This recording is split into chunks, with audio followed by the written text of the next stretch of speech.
And these top 10 principles that I have put together here for this program, you might want to jot down. You might want to go into your desk and just take out a little piece of paper. But I think if you practice them and look at them and see them, they come from someone who's had a burning desire, but has also been living a life in which I have felt independent of the opinions of others in terms of whether or not I should or shouldn't be doing that. There's something that I allow to consult myself, within myself, rather than looking outside to see if this is right or not. And so let me just I'll number them and I'll go through them and I'll give you some examples of them, and you decide whether they're to your liking or whether they work or not. The first of these principles came from a Vedantic scholar in the 10th century. His name was Tilopa.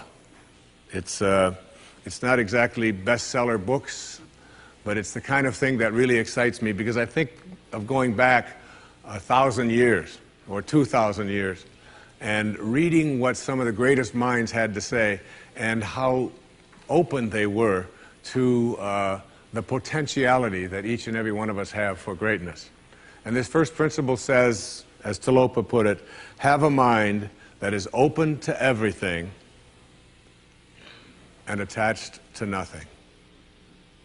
One of the central principles of my life is that no one knows enough to be a pessimist about anything.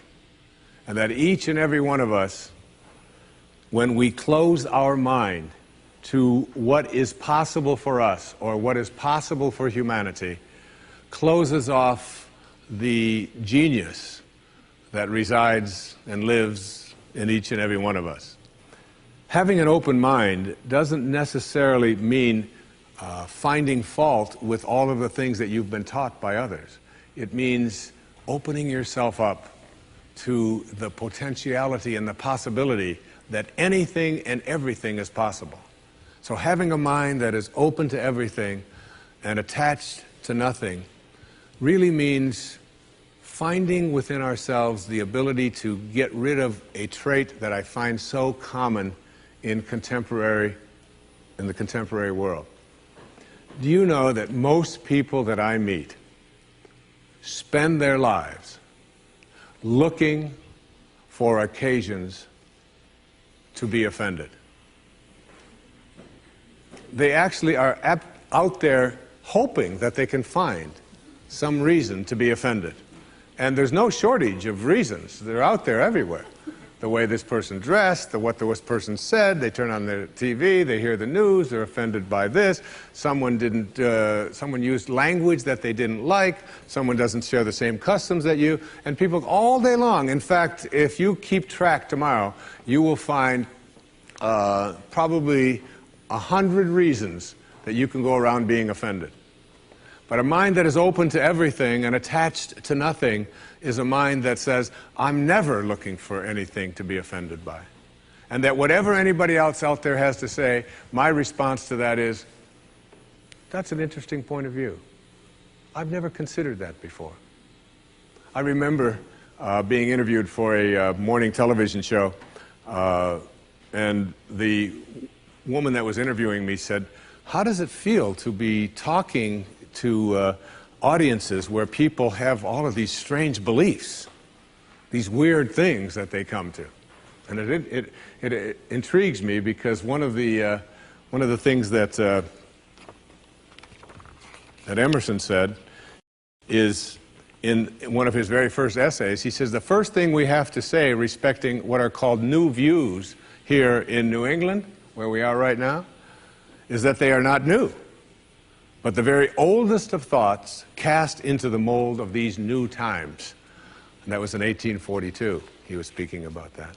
And this woman asked me the question, she said, doesn't it offend you that there's people out there and they're talking about people using crystals to heal somebody?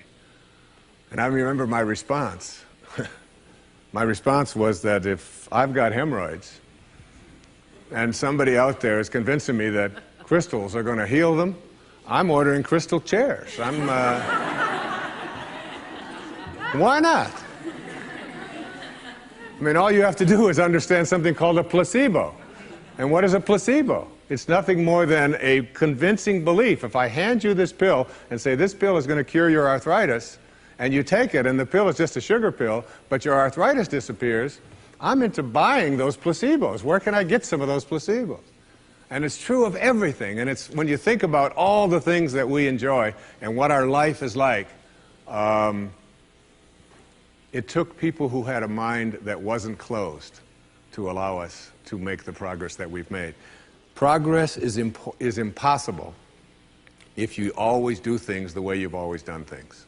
But the other word in this, what Talopa said, is be attached nowhere. Be attached nowhere. Attachment really means I am deluding myself into a belief that if I can't have or if I can't do this or that thing, then somehow I am going to become immobilized. So an open mind that is detached. In my most recent book, in A Spiritual Solution to Every Problem, I have an observation. And it's an observation from Anthony DeMello, a man I respect enormously, a priest, who, in The Way to Love, puts it this way. Here's a great test for your relationships, especially the relationships that you're in with those whom you love, not your children, but your spouses and your lovers and so on. Try this test on for size.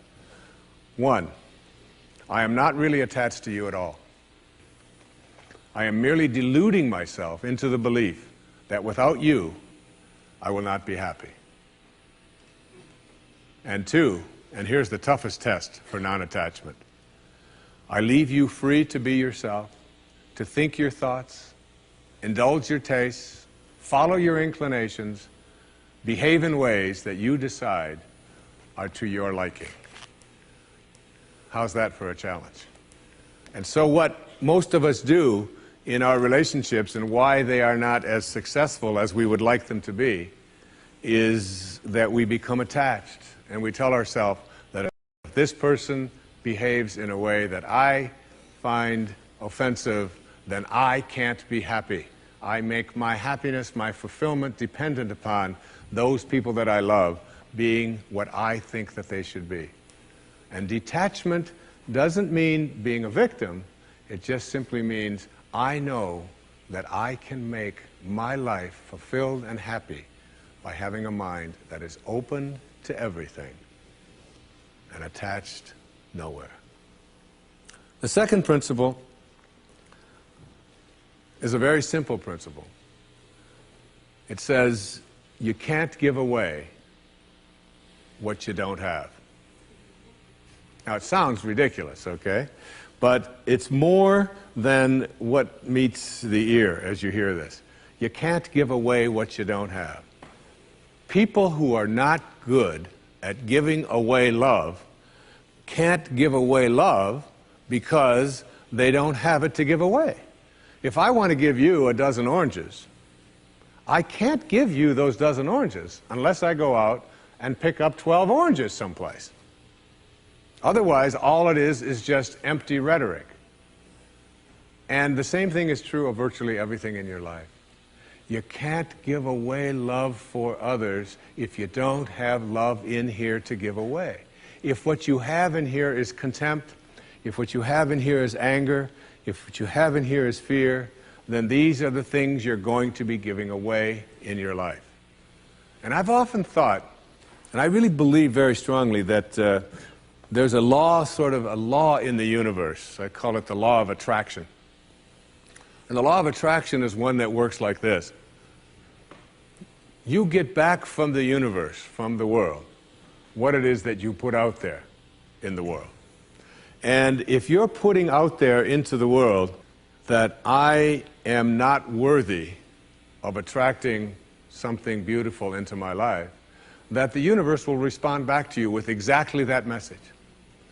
And there are people who come to me and who came to me for years when I had my own counseling practice and so on, and they would say to me, I just keep attracting the same kind of people, the same kind of events, the same kind of losers into my life. Why is that? Why do I keep doing that? And I keep attracting an absence of abundance. I just can't seem to attract abundance into my life. I'm always behind the 8 ball. I'm never getting ahead.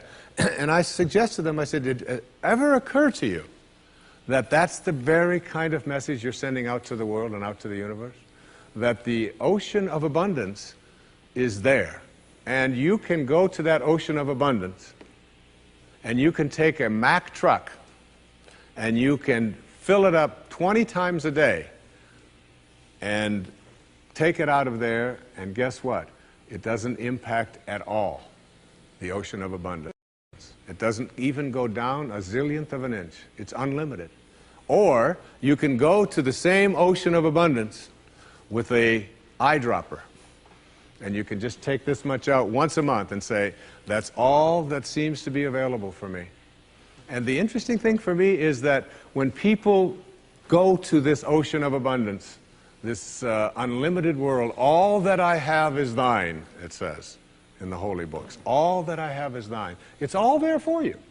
But if you believe inside that it's limited, that you can only get so much, that other people are going to get it before you do, then you'll find yourself creating that very same thing. And the even more interesting part about this, you can't give away what you don't have principle, is that if your message to the universe is gimme, gimme, gimme, which is a lot of people's message to the universe. I want this from you, I want that from you, please give me this, I have to have that. That's what their prayer is like, that's what their message is, you know, and they say, I want this from the universe, gimme, gimme, gimme. The universe's response back to that kind of a mentality is exactly the same. The universe will say right back to you over and over again, gimme, gimme, gimme. And you'll find yourself never ever arriving, but always being in a state of striving, always feeling as if you're being neglected, never feeling as if you have enough, always feeling as if you're being shortchanged, because you're constantly under the pressure to give, to get back what the universe is demanding from you. And the interesting thing about all of this, the irony of this, is that if you shift that and you say to the universe, to the world, how may I serve? How may I serve?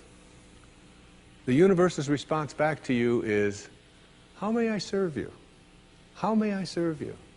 And it's very intriguing. When you take your energy and your attention off of what you are demanding from the world, and instead saying, what can I give to the world? And it's really the basis behind that very famous line of the President John Kennedy's inaugural address.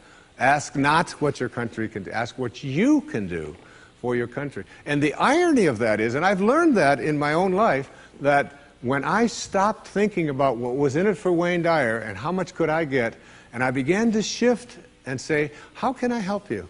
How can I give to you? What can I do for you? And people who write to me, I send them something. When I encounter somebody that needs help of some kind, I'm very often just giving that to them. And then I find that it just keeps coming back into my life. And once I shifted that energy off of what can I have into what can I give, it seemed to me that the universe responded back with the very same message. What can I give to you? And the most incredible and wonderful and beautiful abundance has flowed into my life in every way that I can possibly think of. You can't give away what you don't have. So take a look at an inventory of what you do have. How much do you love yourself? How much kindness do you have in you? How much peace do you have in you? How much joy do you have in you? And if you're able to give that away as many times as you can in a given day, watch and see how much more of that continues to show up and come back in your life. Okay? The third principle is one of my very favorites. It's called, there are no justified resentments. And this is a very difficult principle for many people to get, but one that I believe very strongly in.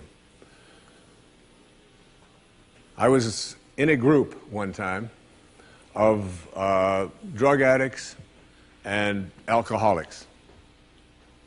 And I was one of the people that was a sponsor and leading this group. And the sign on the wall said, "There are no justified resentments in this group."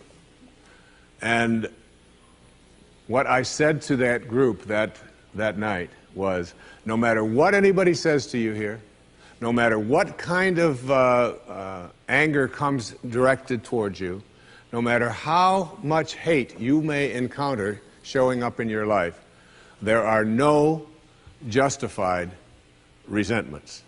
Meaning that if you carry around resentment inside of you about anything or about anyone, and I'm talking about the person that you lent money to and hasn't paid you back, I'm talking about the person in your life that you feel was abusive in your life, I'm talking about the person who walked out on you and left you for somebody else, I'm talking about all of the things that you have justified in your heart and in your life that you have the right to be resentful about. And I'm suggesting to you that those resentments will always end up harming you and creating in you a sense of despair. I've often said that no one ever dies from a snake bite. The snake bite will never kill you. You cannot be unbitten. Once you're bitten, you're bitten. But it's the venom that continues to pour through your system after the bite that will end up destroying you. So now you have to take a look at all of the resentments that you may have in your life. And I'd like to suggest to you that I think there is a wonderful metaphor for this that I have created in my life for how to make this work. And I think that Regis Philbin is the one who's responsible for it, all right? My buddy Regis. There's a show called Who Wants to Be a Millionaire that has been popular all over the world. I'm in South Africa, it comes on, all right? I was in Australia, and they've got their own Australian version. And in Greece, they have the Greek edition of Who Wants to Be a Millionaire. And basically, this show has two levels that you have to get to. Now, the first level is the $1,000 level. And at the $1,000 level, you basically have to answer a question like, on your hand, you have some digits. Those digits on your hand are called your feet, your nose, your ears, your fingers. And everybody who ever goes on the show has this horrible dread that they're going to go out on one of those questions, right? So basically, in order to get to the $1,000 level, all you have to do is answer 5 pretty simple questions in order to get to the $1,000 level. Now, on this program, the $1,000 level for you in this metaphor means that you will leave with something if you get this. At least get this. This is the $1,000 level. You must send blame out of your life for any conditions of your life. Blame has to go. All right? Now, blame means if you're sitting there with a disease, you say, without guilt, it's mine, I take responsibility for it. This means that if you have been through any tough circumstances in your life, this means if you have a minimal amount of financial security in your life, this means if your children don't get along with you, this means that if your neighbors are taking up a petition to get you out of the neighborhood, whatever it might be that's going on in your life, you name it, and everybody across this great country and across this world has a series of these things that you're willing to say, I am here because of the choices that I have made right now. I'm willing to say that. Even though it's difficult, and we know it's really not your fault. We know really there's a lot of people out there who are really bad, all right?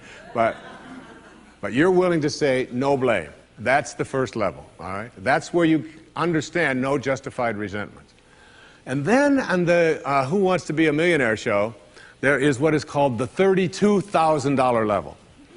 And the $32,000 level is not only an opportunity for you to walk away with a sizable amount of goodies, which you can walk away from tonight in this program, but it also is the door opener to multi-wealth. But you got to get to this in order to have an opportunity to move into these transcendent levels, all right? Millionaire spiritual status, all right? You got to get through these next 5 questions. And this $32,000 question, or level rather, comes to this. It came to me from a quotation that I used in the writing of A Spiritual Solution to Every Problem. I read a book that was written a couple of thousand years ago by Patanjali, the Yoga Sutras, the aphorisms of Patanjali. And one of those sutras, one of those aphorisms, observations that this brilliant man made almost 2,000 years ago was this.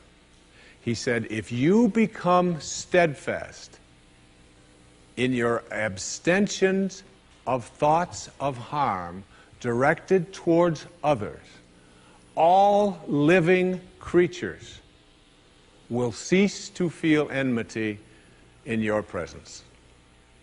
Now this translates to blame, pretty basic, no more blame. I'm just not going to assign responsibility to other people for where I am, because now I have an opportunity to get rid of it. If I think someone else caused it, then I've got to wait for somebody else to change in order for me to get rid of it, and you might wait forever for that. But if I take responsibility for it, I can do something, including move on, which might be the most important thing to do. All right? But at the higher level, when there are no justified resentments, what you are doing is what St. Francis did, Francesco. What you are doing is you are at a place where you are sending love in response to hate. You are literally saying, no matter what comes my way, I am going to be steadfast in my abstention of thoughts of harm directed toward others. I'm going to work hard at, no matter what comes my way, having it come out of me what I want to come out of me, and that is love, and that is a higher energy. And if you can get to that level, Patanjali said, all living creatures will cease to feel enmity in your presence. I have a little girl, a precious little girl. I have 6 precious girls and 2 precious sons, but I have a little girl who is almost 12. And she loves animals like no one I've ever met in my life. I mean, her whole life revolves around animals. And when we walk in the woods, butterflies avoid me, fly away from people around, and they come and they land right on her arm, and it happens all the time.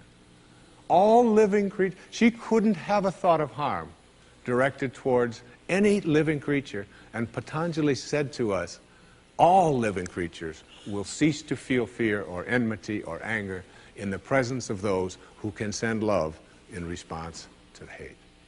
That's what I mean when I say there are no justified resentments. What I'd like to do, I'd like to share a little story here with you. It's a very tender story. It was sent to me by someone who sends me beautiful things in the mail. And I call it the Teddy story. And I'd like to read this to you, if I can do it without tearing up. And this story illustrates this as well as anything I've ever seen. There's a story many years ago of an elementary school teacher. Her name was Mrs. Thompson. As she stood in front of her 5th grade class on the very first day of school, she told the children a lie. Like most teachers, she looked at her students and said that she loved them all the same. But that was impossible, because there in the front row, slumped in his seat, was a little boy named Teddy Stoddard. Mrs. Thompson had watched Teddy the year before and noticed that he didn't play well with the other children, that his clothes were messy, and that he constantly needed a bath. Teddy could be unpleasant. It got to the point where Mrs. Thompson would actually take delight in marking his papers with a broad red pen and making bold X's and then putting a big F at the top of his papers. At the school where Mrs. Thompson taught, she was required to review each child's past records, and she put Teddy's off until last. However, when she reviewed his file, she was in for a surprise. Teddy's first grade teacher wrote, "Teddy is a bright child with a ready laugh. He does his work neatly and he has good manners. He's a joy to be around." His second grade teacher wrote, "Teddy's an excellent student, well liked by his classmates, but he's troubled because his mother has a terminal illness and life at home must be a struggle." His third grade teacher wrote, "His mother's death has been hard on him. He tries to do his best, but his father doesn't show much interest, and his home life will soon affect him if steps aren't taken." Teddy's fourth grade teacher wrote, "Teddy's withdrawn and doesn't show up much interest in school. He doesn't have many friends, and sometimes he even sleeps in class." By now, Mrs. Thompson realized the problem, and she was ashamed of herself. She felt even worse when her students brought her Christmas presents wrapped in beautiful ribbons and bright paper, except for Teddy's. His present was clumsily wrapped in heavy brown paper that he got from the grocery bag. Mrs. Thompson took pains to open it in the middle of the other presents. Some of the children started to laugh when she found a rhinestone bracelet with some of the stones missing and a bottle that was 1/4 full of perfume. But she stifled her children's laughter when she exclaimed how pretty the bracelet was, putting it on and dabbing some of the perfume on her wrist. Teddy Stoddard stayed after school that day just long enough to say, "Mrs. Thompson, today you smell just like my mom used to." After the children left, she cried for at least an hour. On the very day, she quit teaching reading, writing, and arithmetic, and instead, she began to teach children. Mrs. Thompson paid particular attention to Teddy. As she worked with him and his mind seemed to come alive, the more she encouraged him, the faster he responded. By the end of the year, Teddy had become one of the smartest children in the class, and despite her lie, became one of her teacher's pets. A year later, she found a note under the door from Teddy telling her that she was still the best teacher he ever had in his whole life. 6 years went by before she got another note from Teddy.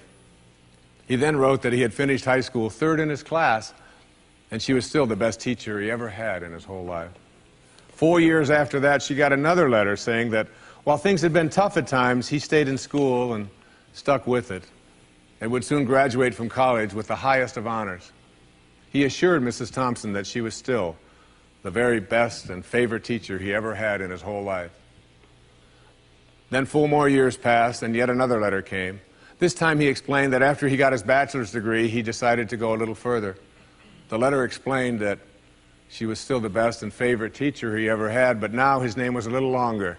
The letter was signed Theodore F. Stoddard, M.D. But the story doesn't end there. You see, there was yet another letter that spring. Teddy said he'd met this girl and was going to be married. He explained that his father had died a couple of years ago, and he was wondering if Mrs. Thompson might agree to sit in the place at the wedding that was usually reserved for the mother of the groom. Of course, Mrs. Thompson did, and guess what? She wore that bracelet, the one with the several rhinestones missing. And she made sure she was wearing the perfume that Teddy remembered his mother wearing on their last Christmas together. They hugged each other, and Dr. Stoddard whispered in Mrs. Thompson's ear, "Thank you so much for making me feel important and showing me that I could make a difference." Mrs. Thompson came with tears in her eyes and whispered back, "Teddy, you have it all wrong. You were the one who taught me that I could make a difference. I didn't know how to teach until I met you."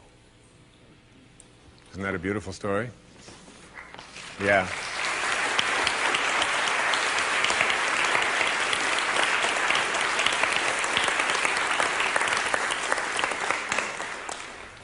That symbolizes there are no justified resentments.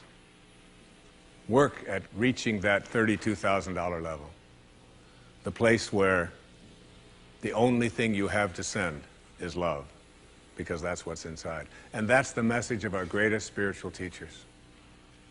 That's all they ever had to give away. The next principle I call "Don't die with your music still in you." And who better to quote than Thoreau right here in Concord when he talked about some of us hear a different drummer, and we must march to the music that we hear. But all of you, everybody watching, everybody here in this beautiful parish, all of you have some music playing. And all of you have a heroic mission. There's no accidents in this universe. We all show up here with a purpose. There's an intelligence that is a part of everything and everyone, and all of us are connected to it. And too many of us are afraid to listen to that music and march to it. You out there, I know you have a book you wanted to write. I know there's a composition you wanted to compose. I know there's a song you want to sing someplace. Maybe you want to raise horses out in Montana. Or maybe you want to open up an ice cream shop on Cape Cod. Who knows what it may be. Maybe you just want to travel and see the world. Maybe you want to go into a relationship with someone but you've been afraid to, but your heart says it's the right thing to do. All of us feel something. And in Leo Tolstoy's famous novel, The Death of Ivan Ilyich, he asks this question that would be terrifying to me. He says, as he has his accountant from Moscow lying on his deathbed, contemplating the horror of this question, what if my whole life has been wrong? I've known what my music is. It's playing right now. As I stand here in front of you with these cameras and in this place, and as I sit down and write my books and tell the world what I know are my truths, I feel always completely on purpose and fulfilled. And no time will I ever come to the end of my life and say, what if my whole life has been wrong? Whoever you are, whatever that music is, however distant it may sound, however strange, however weird others may interpret it to be, don't get to the end of your life and know that you're going to leave and not have it played yet. Don't die with your music still in you. It's the message of the greatest teachers who've ever walked among us. It's the message I give to you today as one of the principles for success and peace in your life. The next principle I call embracing silence. And embracing silence is not that I say this to you because it's so important to be quiet. What I have learned, I have a dear friend, and many of you know, we've put out tapes together, we've appeared on stages all over the world together. He's like a brother to me. His name is Dr. Deepak Chopra, a medical doctor, and a dear and close friend. And whenever anything is going on in my family, if I'm having a problem with one of my children or in my own life, and if I call him up and I'll say, Deepak, or his wife Rita, I'll say, Deepak, what do you think I should do? He always has the same answer, meditate. I'll say, yes, Deepak, I understand meditate, but I said, what do you think? He said, Wayne, go deep inside and meditate. Always meditate. I'll say, will you put Rita on? Wayne, meditate. I say, all right. And you know, I've learned a lot in meditation. But what I know most about getting quiet and getting peaceful is this, that there's only one power in the universe, and it doesn't matter what you call it. You can call it soul, spirit, consciousness, God. You can call it Louise. You can call it anything that you want. But as Alan Watts said, you can't get wet from the word water. It's not what we call something that gives it its substance. And this one power, this one force that flows through everything and allows everything to be, is indivisible. You can't cut it in half. You can't divide it. It's one. It's knowing the one. And everything in your life is almost always given a division. Male, female, young, old, tall, short, black, white, good, bad, up, down. These are all dichotomies. These are all these splits that we all have in our lives. The whole physical world that we live in and are immersed in, it's always immersed in this division. I used to teach a course at St. John's University in New York, and I used to tell my students, when I was trying to teach this principle, anybody who can come to class and bring with them a magnet that only has a North Pole, I'll give you an A in the course. You don't ever have to attend another class. And no matter how thin they would slice that magnet, There was always the South Pole, because the physical world is made up of dichotomies. But we have to learn to fuse the dichotomies. And in fusing the dichotomies and blending the one, that's what silence does for us. That's why embracing silence is so powerful. Because no matter how many times you cut silence in half, it's like zero. You still only get silence. In Zen, they say it's the space between the bars that holds the tiger. And it's the silence between the notes that makes the music. These words that are coming out of my mouth right now come out of the silence. And finding that silence and embracing it means that you go to the place within you that you cannot divide. Just like you can't divide the source, the one, the spirit. You can't divide that either. It's only one. So when you go into your silence and you begin to practice meditation and you begin to make this a part of your life and embrace silence, what you discover is this is where you'll come to know your source. You'll make conscious contact with your source. I can't tell you how many people that have come to me who have suffered from serious illnesses, who've been given diagnoses that it's terminal and that you can't do it, who have gone out to the wilderness and have decided that I am going to commune with nature. And the transcendentalists, Thoreau and Emerson, they believed that nature was our source and that we were all products of nature. And if you can get back to your source, if you can get back to that feeling of being with spirit, that's where healing can take place.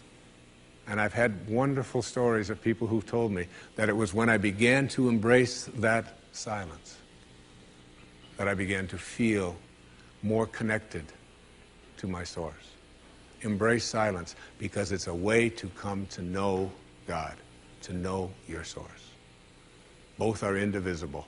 And the only experience you can have in your daily life that even comes close to a spiritual awakening is silence.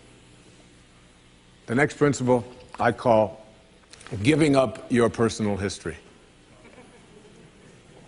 And I learned it from a man named Carlos Castaneda, who once said that one day, he said, I finally realized that I no longer needed a personal history.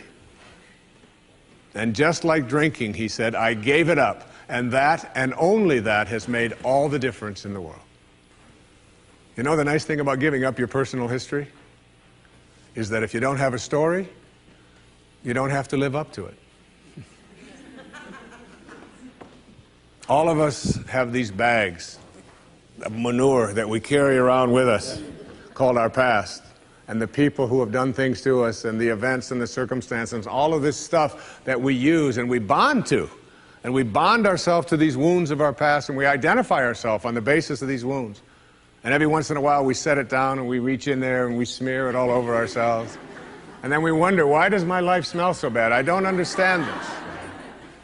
When in fact, the now, this moment, merging yourself into the now means that you may have been in a relationship. I had a woman from Holland who came over to see me whose husband had left her after 25 years. She had 4 children. And she just had been on the verge of suicide. And she was losing weight, and she was depressed, and she was taking all kinds of drugs for it. And she was getting sicker and sicker because she just couldn't get over it. And she came to a book signing that I was doing at a bookstore down in Florida. And she said, you've got to say something to me. You've got to say something to me that will help me to get over this. And I told her this line. I said, give up your personal history. Merge yourself here, now, into this moment. And those 25 years are something, if you want to understand how to do it, think of your past as, oh, this hat. And this is your past. Now, you can't just set this thing down over here and walk away from it and give up your personal history, because you'll always have it there to look back at. What you do is you pick up your past and you embrace it. You understand it, you accept it, as I had to go through these things that I had to go through in order for me to get to this place today. And the evidence for that is that I did. You don't need any more evidence. You did. And then you toss it. You toss it. You embrace it and you toss it. And you merge into the now by giving up your attachment. And some of you have heard me use the metaphor of the wake. Alan Watts talked about the wake is not what drives the boat. The wake is just a trail that is left behind. That's all it is. And so is the wake of your life. And the wake doesn't make the boat go, and neither does the wake of your life, the reason why your life is going in the direction that it is. The wake is a trail that is left behind, and it's an illusion to believe that it is the cause of your suffering or your struggles or your difficulty. Give it up. Let it go. Embrace it, understand it, get help doing that if you must, and then move into the now. The next principle I call, it's from a line of Albert Einstein. He said, you can't solve a problem with the same mind that created it. In order to work at solving these things called problems in your life, you have to change your mind. It is your mind where they live. It is your mind that created them. There is where you experience them. They're all illusions. You must change your mind. Literally rewrite your agreement with reality. One of the things I had said earlier is that one of the most difficult things to do in the world is to admit that you were wrong. Admitting that you were wrong is nothing more than saying, I have been making choices with my mind that have created things in my life that are not working. And I no longer intend to continue making those choices. I was wrong. You don't have to make a declaration of it. You don't have to go out and feel guilty about it. You just simply say, it didn't work. The relationship that I was in before, I behaved in these ways. I didn't realize that it wasn't working for me. Now I do, and this is where I choose to be now. The secret of a successful relationship is, to me, understanding that you put your attention and your energy in a person on what you love rather than what you don't love. Robert Frost said it so beautifully. We love the things we love for what they are.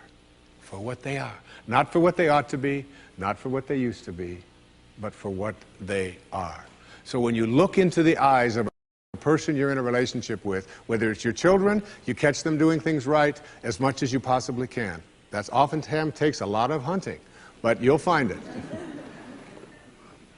And when you think that my relationship isn't working, remember, it's in my mind. What am I thinking about that person? And if I could just change my mind and put my thoughts on what I love about this person and keep them there, that makes the relationship flourish. And there are people who go through their entire relationship history with no anger, no hatred, no bitterness, and only love. The next principle is, I call it treating yourself as if you already were what you would like to become. In other words, you get out in front of your life and you see yourself as having already what you know you'd like to have and deserve to have. My children know how to do this perfectly. I have a daughter who wanted a prom dress, and the prom dress was way outside the budget that I thought a prom dress should be. Well, I thought a prom dress shouldn't cost over $20, so I do have a problem, right? But I upped it to somewhere around $250. I don't know how much, whatever. To me, it was still more than I paid for my first house, okay? But anyway, she called and said, Dad, this is the only prom dress I could wear. I've got to wear this prom dress. If I don't wear this prom dress, it's just on and on and on with this wonderful. You know, I saw a wonderful book about how to raise teenage daughters. The title of it is Get Out of My Life, but first drive me and Cheryl to the mall, all right? That's the actual title. It's a good book. And so I told Serena, I said, it's just beyond the budget. I've got a certain amount of money that I'm willing to put for it. And she said, but I've already seen myself wearing it. I've already tried it on. I have a picture of myself in the dress in my living room, and I've already showed it to the guy who was taking me to the prom. I mean, it was this whole thing about, and she already saw herself in it. I said, well, if you see yourself in it, then you're going to have to also see yourself as earning the difference between what I'm willing to pay. And she drew up a contract. She went onto the computer, and on the background of the computer, you know, where they have these little background things they put on, there was 500 pictures of the dress, all right? And she signed a contract and said, I'll babysit, I'll do this, I'll do that, and I will pay the difference. And she did, and she wore the dress, because she understood that you treat yourself as if you already are what you'd like to become. There's a genius in you. You have to treat yourself as if you already were that genius. There's something you're completely capable of. See yourself as already there. Then you'll act upon those thoughts, because the ancestor to every action, said Emerson, is a thought. The next principle is called treasuring your divinity. Treasuring your divinity. There's a wonderful observation that I saw from Emerson in Self-Reliance. It's about trusting your divinity, knowing that you are connected to your source, knowing that you are a divine creation and that there are no accidents. He said, a man should learn to detect and watch that gleam of light which flashes across his mind from within, more than the luster of the firmament of bards and sages. Yet he dismisses without notice his own thought, because it's his own. In every work of genius, we recognize our own rejected thoughts. They come back to us with a certain alienated majesty. We often reject our thoughts, and we see the things that we think of as grand and as genius, and we reject them because they're our own. Treasuring our divinity instead of being terrified of it. Knowing that I am always connected to my source. There is no way that I cannot, because it is in you, and I am in you, and you are in me, and you can never be separated from it. There is no place that this source is not. It grows everybody's fingernails. It beats everybody's hearts. It digests everybody's foods. It opens all the flowers, and you're always connected to it. And finally, the last principle I call wisdom is avoiding all thoughts which weaken you. You know, every thought has an energy, just like everything else in the universe. And if you have a thought of shame, it will weaken your muscles. And what is your heart but a muscle? If you raise a child to believe in shame and feel ashamed of themselves, every time they think that shameful thought, they will be weakened.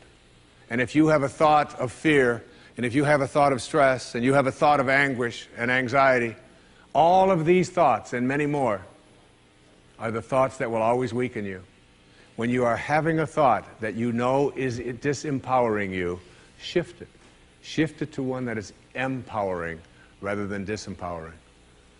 And the thoughts that empower are thoughts of neutrality and willingness and love, and ultimately thoughts of divinity. And when you see a troubled person who is out there struggling at the highest level of unity consciousness or God consciousness or spiritual consciousness, you recognize yourself in all that you see. There, but for the grace of God, go I. And I am connected to that person. Changing your thoughts.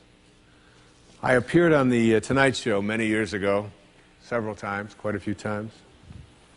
And I remember coming home from the Tonight Show, and I was walking along the beach, and they had taped the show the night before, and I was out for a walk, and a woman who lived in the Northeast stopped me, and she said, "Didn't I see you last night on the, how could you be here?" I said, "Well, I flew the red eye, and I was walking along." And she said, "You know, we're moving down here." She said, "What are the people like here? What's it like?" And I said to her, I said, "Well, what are they like where you live?" She said, "Well," she said, I live in a very big city." And she said, "They're very pushy. And people are not very kind. And they don't have time for you." And she said, "It's really not very pleasant." She said, "That's one of the reasons I'm leaving there." I said, well, that's pretty much what you're going to find here. That's basically what the people are like here. On the way back on the same day, someone else who had seen me the night before on The Tonight Show, who had lived in the Midwest, stopped me and asked me almost the same question. She said, you live here? I said, yes. She said, well, my husband and I are moving here and we're looking for a school. She said, what are the people like here? What's it like here? I said, what are they like in Chicago where you live? She said, it's the Midwest. She said, people are very friendly, they're open, they open their homes to you, they're very loving, they're very kind. She said, it's a wonderful place. She said, I love that, I'm going to really miss that. I said, that's pretty much what you're going to find here. It's what you expect, it's what you think about that expands. It's what Emerson taught us. The ancestor to every action is a thought. Change your thoughts, and you change your world. Change your expectations, and you change around what you begin to manifest and see showing up in your life. You are the sum total of all of the choices that you've made up until now. And anything about yourself or your life that you don't like or isn't working or isn't mobilizing you is to be looked at in terms of, can I grow? Rather than, why did I do it, or isn't this wrong? See, the two ways to motivate yourself are deficiency motivation, which says, where I am I don't like. I don't like what I've done. I don't like the fact that I can't do this well or I can't do that well. So I will list these things in my own repertoire, and then I will be constantly trying to repair those deficiencies, always assuming that I'm deficient, that there's something wrong with me, and I'm trying to fix it. And when you do that, you spend your whole life doing that. And you never arrive, because your life becomes a series of trying to get someplace else. And it is, if you follow that, if you live that, if you behave that, then what happens to you is you become a person who will always suffer from this disease called more. You always have to have more. Because whenever you are getting where you want to go, let's say you want $100,000 in the bank, and you work, and you struggle, and you deny yourself, and you do all of those things, and you finally you get there, and here you are, you got $100,000 in the bank. All of this stuff over here is, of course, your life, and that is all you know. That's what you know how to, that's how you are. That is your being, that is your way of being. So that when you do get here, what you will do is say, this is not enough. A no-limit person is never operating from deficiency or from lack in their life. They're never saying, I don't have enough.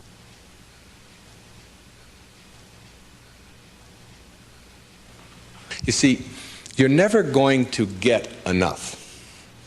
You already are everything.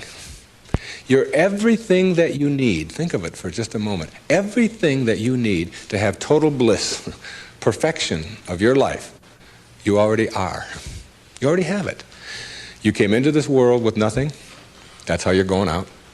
And the time that you have here, what you have is your uniqueness, your specialness, and you don't need anything else. Now think on this. If you don't know how to appreciate what you have and where you are in your life, you don't need anything else. Because if you do get something else, you won't know how to appreciate that either. You'll just want more. Or you'll want it to be different. Or you'll want it to be the way it used to be. Or you'll want someone else to be the way you think they should be. Successful people or no-limit people or self-actualizing people or inner-directed people, whatever labels that have been put on them by great thinkers and philosophers and therapists and people that have looked at human beings, these kinds of people are people who always have enough. There are some people, if you invite them over and you say, I'd like you to come over tonight, and I'd like you to stay over if you can, instead of having to drive back. And they'll say, well, can you stay? And I say, well, I don't know if I can stay or not. Well, you could sleep on the cot. Oh, no, I could never sleep on the cot. I can't sleep on cots. I got a sciatica. Don't you know that I have back pain? And cots, no, that's out of the question. I couldn't sleep on a cot. And what about breakfast? Well, we don't have any food, but we have some old grapefruit that are in the refrigerator.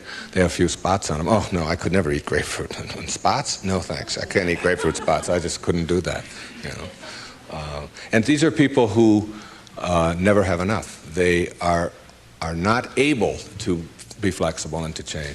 And there are other people, if you say, would you like to sleep over? We got a place in the sewer. Hey, that'd be great. I can handle that. No problem. I've slept there before. It's all right. And all we have is grapefruit. Oh, I love grapefruit. Well, there's got spots on them. Oh, I really like grapefruit spots. Those are terrific. I'll go for those. There are some people who can handle anything, not because their circumstances are different. You see, your circumstances have very little to do with your fulfillment in life. Very little. It's how you're approaching your circumstances. It's your attitude towards your circumstances that make all the difference in the world. And taking what you are and accepting it. I got to show you this. I don't know if the camera can get this. This is a little advertisement that was in the Detroit Free Press for last September. I was giving a speech at the Unity Church of Today in Detroit, and it says, Dr. Wayne Dyer will talk about your inner child and how to deal effectively with problems in all relationships. And it was a real nice ad. You can see that. Then on top of the ad, in the same paper, there's another ad. And the ad says, face it.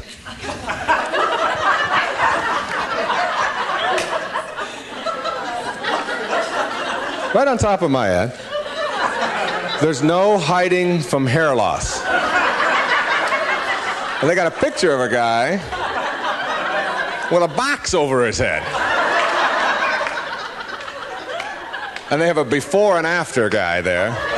And the after guy looks like he's just found fulfillment. And it says, you can't run and you can't hide. Hair loss is a problem, and unless you take action, it will continue.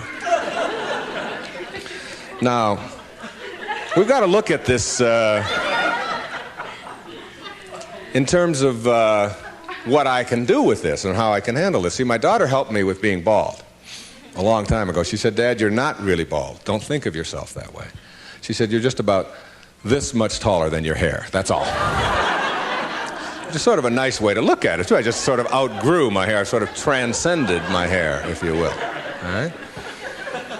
No limit people are human beings who take what they are and accept it. And don't tell themselves that somehow they're deficient because of anything about themselves.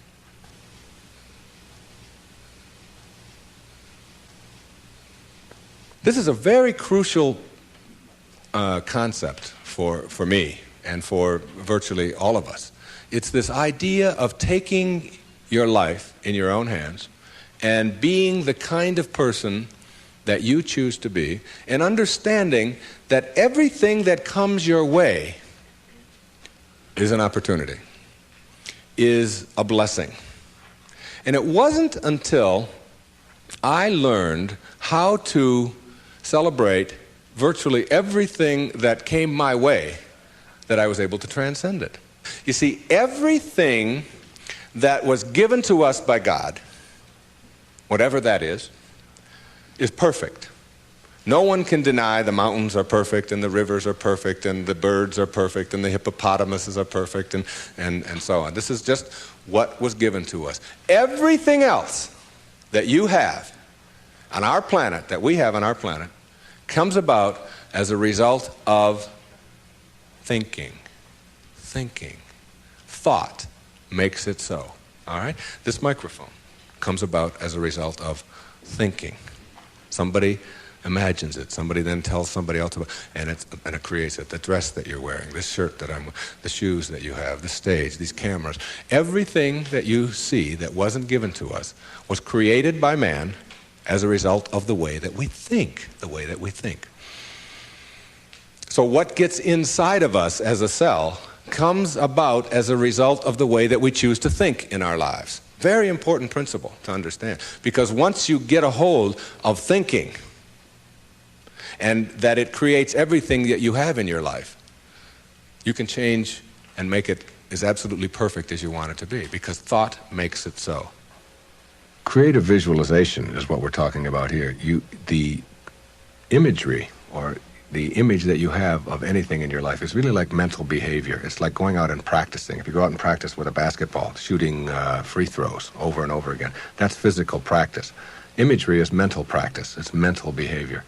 When you have an image that you can succeed at something, when you have an image that you can do it rather than that you can't do it, when you get into your car and you have an image that you're going to find a parking place rather than that there'll be no place to park, so you're not looking for no place to park, you will start acting on the image that you have, very much like you will start acting on the practice that you have when you're shooting baskets or when you're hitting a forehand or working on your soup or anything else that you're doing. Bucky Fuller, who I served with on the Hunger Project Advisory Council for 9 years, who died not too long ago, said that 99% of who you are, you can't touch, you can't see, you can't smell. 99% of you is untouchable, unsmellable, invisible. It is what Ken Keyes has called your conscious awareness. It's what looks out behind those eyeballs. What is that? It isn't cells. It's some kind of conscious awareness that you are. And make no mistake about it, you've occupied a whole lot of bodies already. Now, this is not reincarnation talk. Although, I don't know about this reincarnation. People ask me if I believe in it. I said, well, I taught in a junior high school in the inner city of Detroit for 4 years. And I saw those dead bodies come to life every day at 3 o'clock. So I believe in reincarnation, all right? Now, if 99% of who you are you can't touch and you can't feel and you can't smell, then what is it? Who is it? Where are you? What is this thing called your essence or who you are? And where does it go? Now think of this. You were in a body. I have a little baby girl who's 11 months old. And we were all in a body that size. Well, it's only a body about this big. Got fingers only this long. You know? Got tiny, tiny little parts all over the place. I mean, she's only this tall. Now, is that her? Is that her essence? Because I have other children who are much older, and I am much older than that, and I can remember being 3 and being in a different body. Still me, still my essence there, different body, totally different, doesn't even look anything like when I was 11 months old. And then I was 13 and had a funny body at 13. But still my essence was there in a whole new body. Hairs growing all over the place that I didn't understand, all kinds of things happening to it, you know. Then hairs falling out of it later on, you know. Looking at those hairs that fall out and say, what held it in yesterday? You know, I don't know. I don't even understand that, okay? And so it's like who I am has been in many, many bodies already, all right? And that essence, you see, everything on our planet that is alive can never die. It can never die. Life doesn't die. It just transforms. It just moves on to new places and new ways of being, new ways of being. And the way of being that is the most transcendent of all is this way that comes from seeing yourself as love and only having that to give away. Only having that to give away. Let's say I were to stand up here in front of you and just visualize for a moment that I have an orange. And I take this orange and I squeeze it as hard as I can squeeze it, okay? What's going to come out? Juice. What kind of juice? Orange juice. Apple juice, any chance? Once in a while? Come on, now and then. A little mango juice come out of an orange once in a while? No mistakes, right? Never, no matter what. Next question. Everybody passes. These are easy, okay? Why? When you squeeze an orange, as hard as you can squeeze it, does orange juice come out? Because that's, not because it's an orange, because that's what's inside, isn't it? On our planet, when you squeeze something, what comes out of it is what's inside. Not too difficult, all right? Does it matter if your mother squeezes the orange?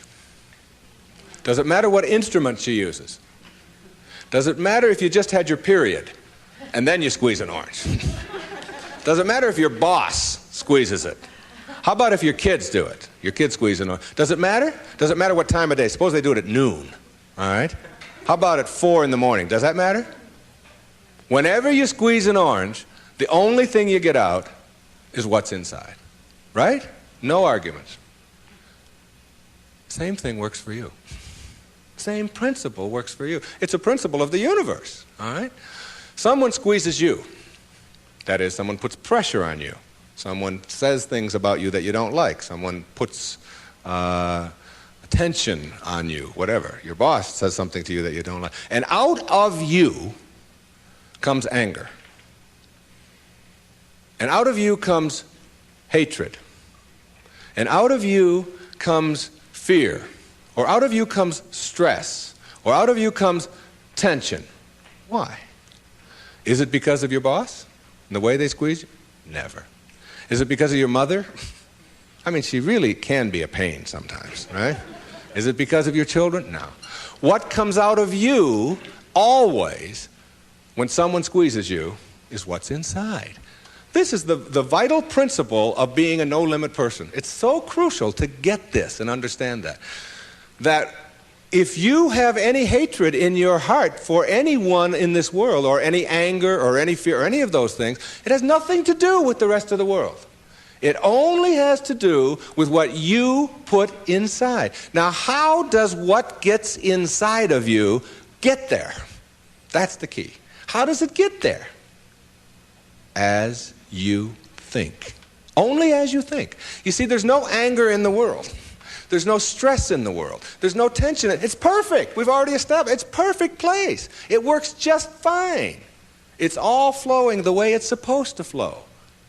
The evidence for it is, it is. That's all the evidence you need. Just look around you. Everything out there is a miracle. Everything, including you. There are no mistakes. It's all perfect.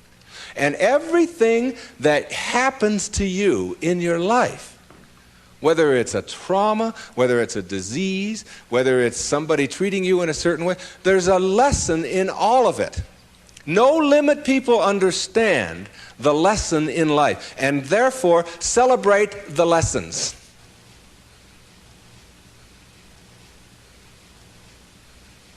It's true.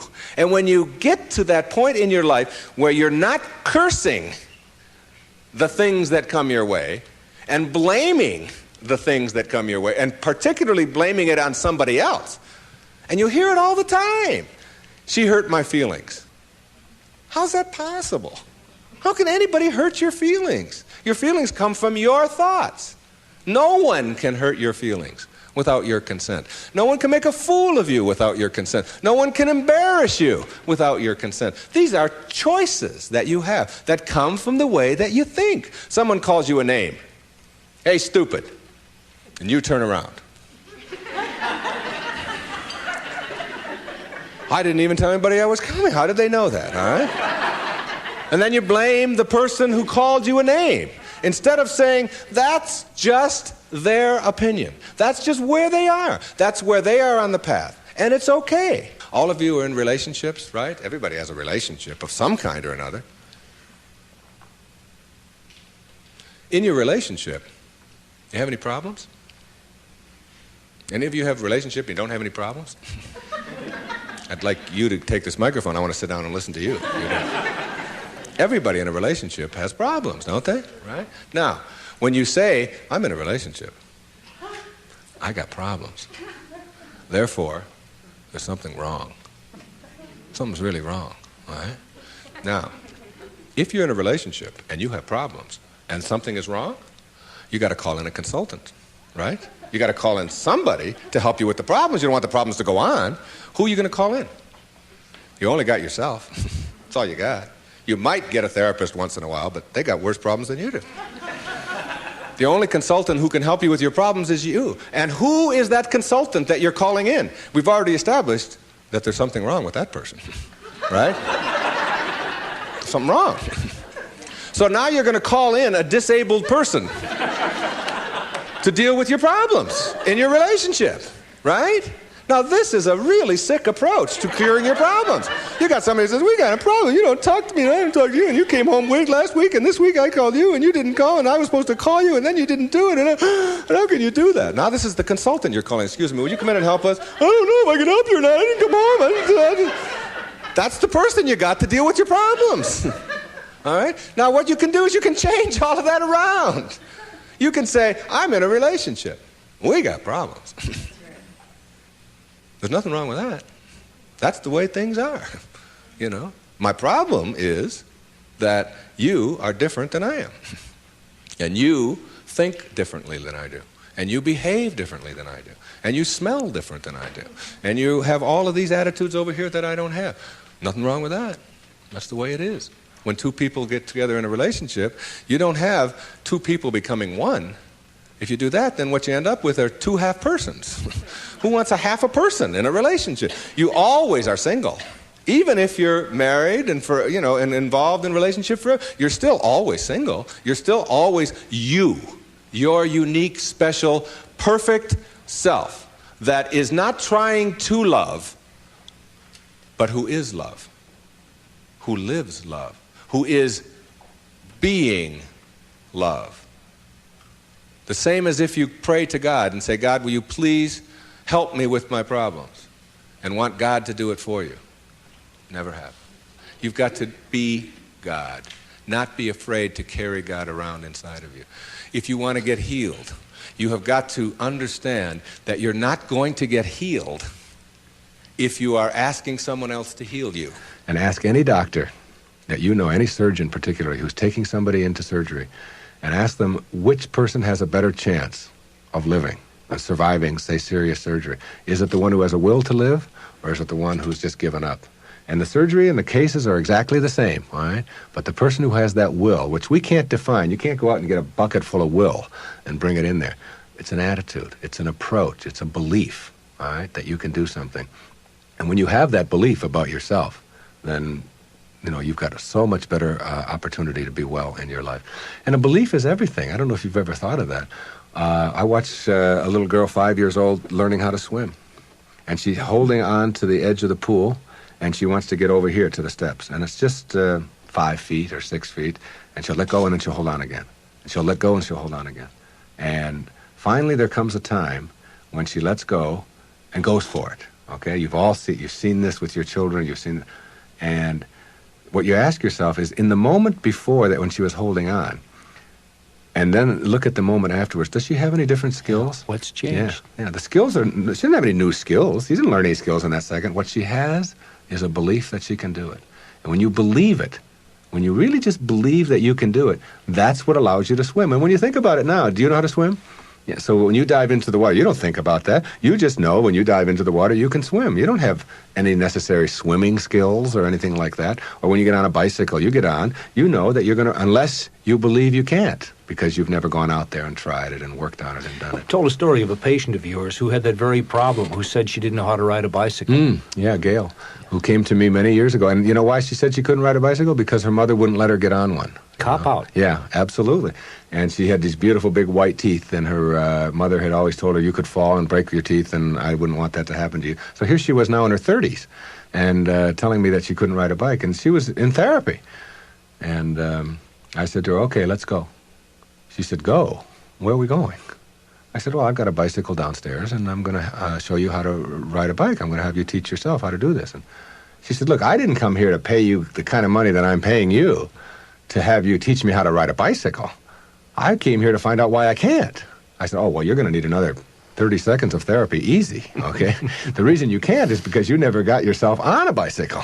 And until you do, you never will know how, and you just believe that you can't. Oh, that's the end of that. There's no more to talk about that. Now, what we have to do is get you to get out there, and we went downstairs, and it was a woman's bike, and I've helped a lot of people to teach themselves how to ride a bike. And what you do when you help someone to teach themselves how to ride a bike, because you don't teach anybody how to ride a bike, okay, is you let them do it all themselves. You let them hold it, you let them balance it, you let them move with it, you let them put the pedal down and move it themselves, and you stand back. You say, no, when you're ready, and then you move it, and you hold on for a second, then you put your foot back down, and You practice it and practice and practice that all yourself, with just someone encouraging you. And before long, in just a matter of minutes, when I tell you it was minutes, and this woman had never been on a bicycle before, she rode like 2 blocks on a bicycle. She couldn't believe that she now had a belief.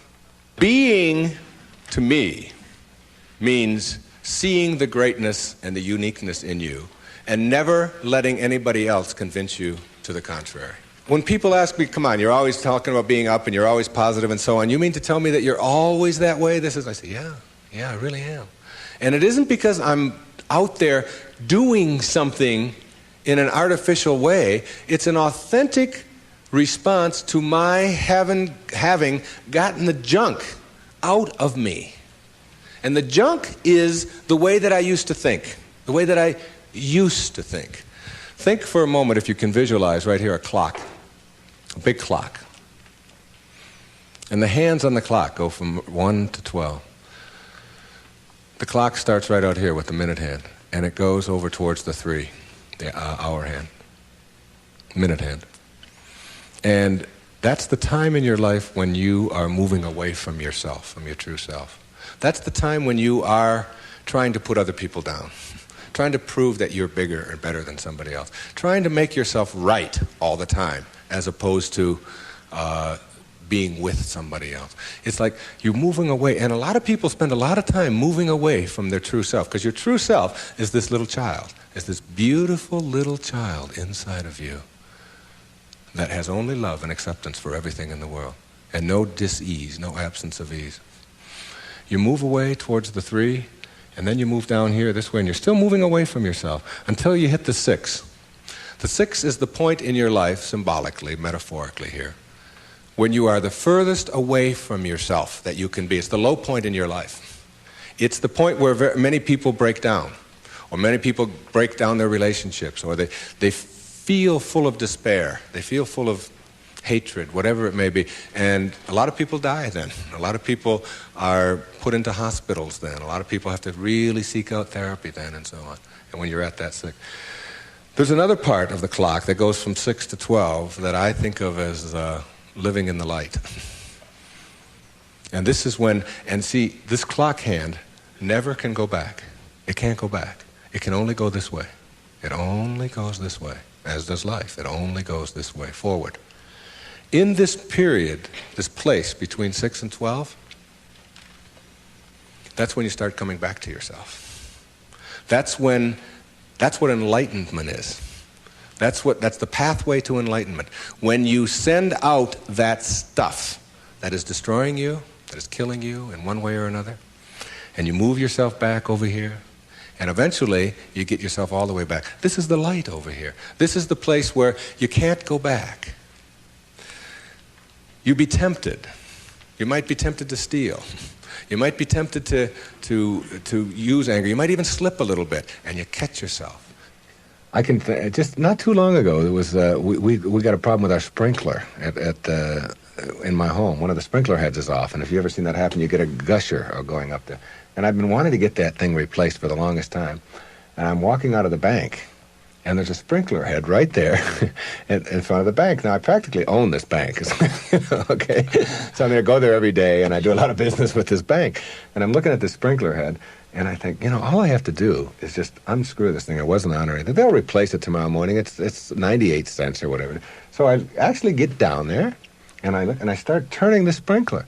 And then I start thinking, do I want this karma? Do I want to steal? Do I want to take? I know it's only a 99, and if I went into the bank, they'd probably give me one anyway if I asked them. And then I just turned it back, and I said, if I want a sprinkler head, I'll go and buy one for myself. This doesn't belong to me. It was just like a split second of weakness there or whatever it was. But it illustrated to me that I can't go back there. I could never. And there was a time in my life when I could have done that. I can be absolutely frank with that. I could do that. I can't go back there anymore. That's where you start. That's the place to start. Because when you get all of that out, when that's all gone, and I mean gone, and it only comes about as a result of the way that you think, so it's just changing around your approach to life, the way that you think in life. When that starts to go away, what you've become filled up with is what your natural self is, which is this loving, accepting, not fighting the universe, but instead living in it and going with the flow and all of the kinds of cliches that you've heard 1,000 times. That's the metaphor there. And you see, every time you try to go back, can't do it. You can't do it.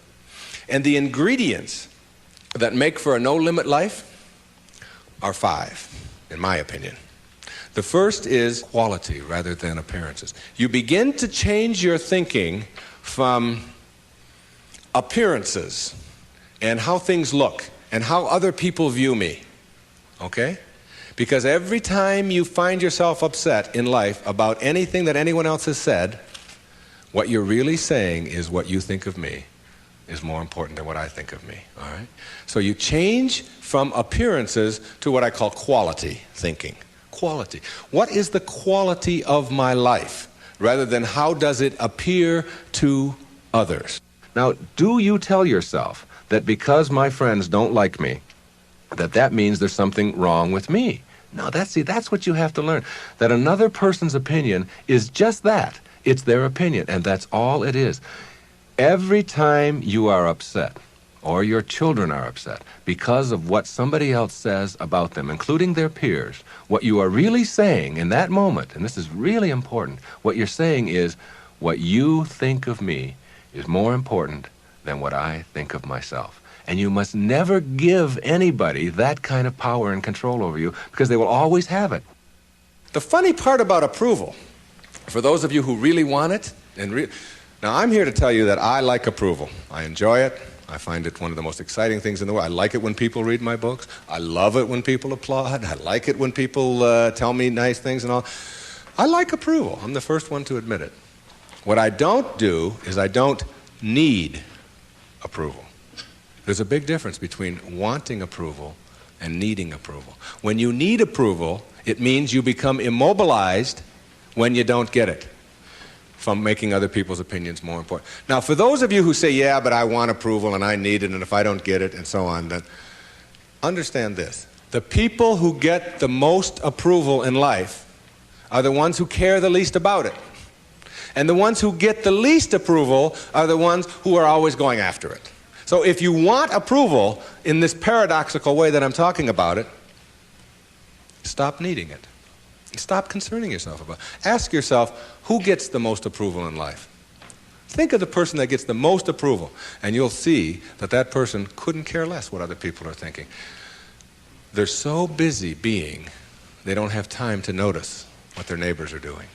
Thoreau said this. He said, if you advance confidently in the direction of your own dreams and endeavor to live the life which you have imagined, you will meet with a success unexpected in common hours. What that means is that success is not something that you can get in life. Success is an inner process. Success is something that you bring to everything you do in your life. It isn't something you get out of what you do. And when you get that, and you learn how to get the junk out, and advance confidently, doing what makes the most amount of sense to you based on your inner signals and the one issue of morality, which is you never interfere with anybody else's right to do the same. Each person has their own right to advance confidently in the direction of their own dreams. And when you violate that, you're violating the principle of the universe, the essence of the universe, which is cooperation and harmony. Then success will begin to chase you. And it will come into your life and arrive in your life in amounts that you never dreamt of before. That you never dreamt of. Things will start happening to you that you would never imagine before. I'm working on a book right now that's going to be called You'll See It When You Believe It. And when you start believing in some of these principles, you'll start seeing things that you were blind to for so long. When you were back here in the 2 and the 3 and the 4 and the 5, when you were moving away from yourself, as long as you're moving back towards your universal essence, your harmony with yourself, your cooperation with the rest, things will start happening in ways that you never dreamt of. Jung called it synchronicity. And it's a term that we use to explain how unexplainable coincidences sort of happen in our life. And how come these things happen? I'm going to share a couple of those with you before we leave. The quality versus appearance in your life means that you get that inner candle flame working in a way that gives you quality, independent of what other people think of you. Maslow, in defining self-actualizing, no-limit people, said they are independent of the good opinion of other people. Of the good opinion of other people. Independent of it. They're so busy advancing confidently, doing the things that make sense, and bringing success to changing their baby's diaper, and bringing success to weeding their garden, and bringing it to the job. They bring it on the airplane, so that when they run into somebody who is rude to them, a stewardess that is rude, they don't see it as an attack on them. It's just where they are, and they send them love. Help them a little bit, you know. They're kind. When somebody wants to get in on the freeway, and they're one old temptation when they were on the 1 to the 6 side was to say, oh yeah, nobody's getting in front of me, I'm getting there first. It's like they slow down a little bit. They don't have all that type A stuff of having to beat somebody else and having to defeat somebody. It's a new way of being. It's a way of quality where your harmony allows you to cooperate, and you are a part of what this whole thing is about. New way of being, quality rather than appearances. Another new way of being, very important. Living your life on ethics rather than rules. Ethics rather than rules. All these rules, all these ways of having to do things, somebody else dictates to them. Do you know that some of the most immoral acts in the world have been perpetrated in the name of the rules? These are the laws. What do you think Nazi Germany was all about? Everybody doing all these horrible things to other people. I'm only doing my job, was the defense we all heard at Nuremberg. I was just doing my job. If it's an immoral rule, it's immoral to obey it. And self-actualizing people, as Maslow tells us, have rules inside of them that they could never obey, never disobey, ever. And they have to do with ethics, how you treat people. How do you think we get to where we are now? You know who Rosa Parks was? The woman in the South, the black woman in the South who said, not today, I'm not going to the back today, no way. I know what the rules are. The rules were all over the place. If you needed a reminder, there were signs every place, colored in the back, white in the front. And she said, no, I'm sitting here. And that made all the difference. Ethics, not rules. When your children start disobeying rules that need to be disobeyed, don't be surprised. When I was in the service, they had a policy on Guam, where I was stationed, which would not allow the Guamanian civilians to shop in the PXs and the Navy exchanges. But they did allow all other civilians to shop in the Navy exchanges and PXs. But if you were Guamanian, that is, if your skin was dark and your eyes were shaped a little different, then you couldn't. A clear, outright violation. I was a serviceman. I was in the Navy.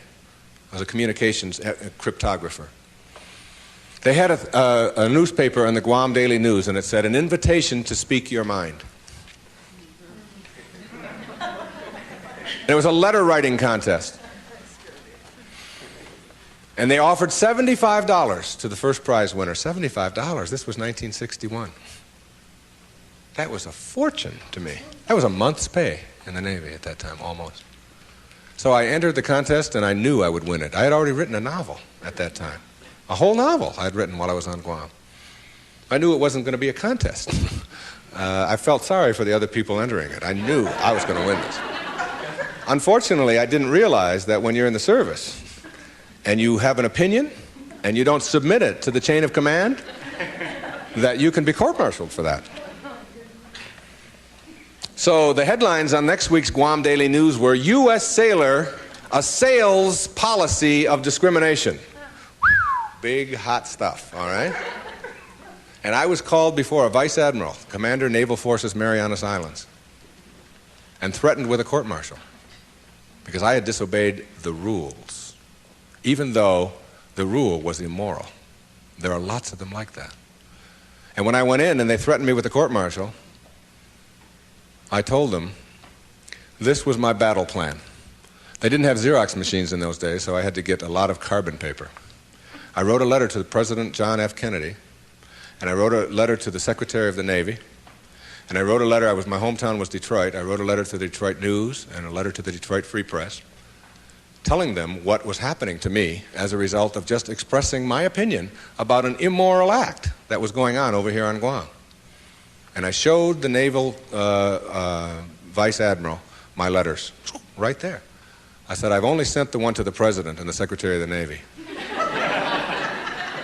These letters go to the newspapers across the country. There was one there to the New York Times as well, and the Los Angeles Times. It was, and I just spread them out before him. I said, if you court-martial me or punish me in any way for this, then what's going to happen is the world is going to find out about this policy. And I'm prepared. I'm ready. I can handle it. And I was 20 years old at the time, or 21. Not only did I get a blessing from that, because all things come in blessings for you, I got out 90 days early. And they stamped on my record, P.I., because the president took it up and sent it to the secretary. Must have. And I never heard from him, but the P.I. on your record means political influence. And they don't like anybody with political influence in the military. And as soon as they saw that, they said, this is somebody we probably will be giving a discharge real soon. There was no court-martial.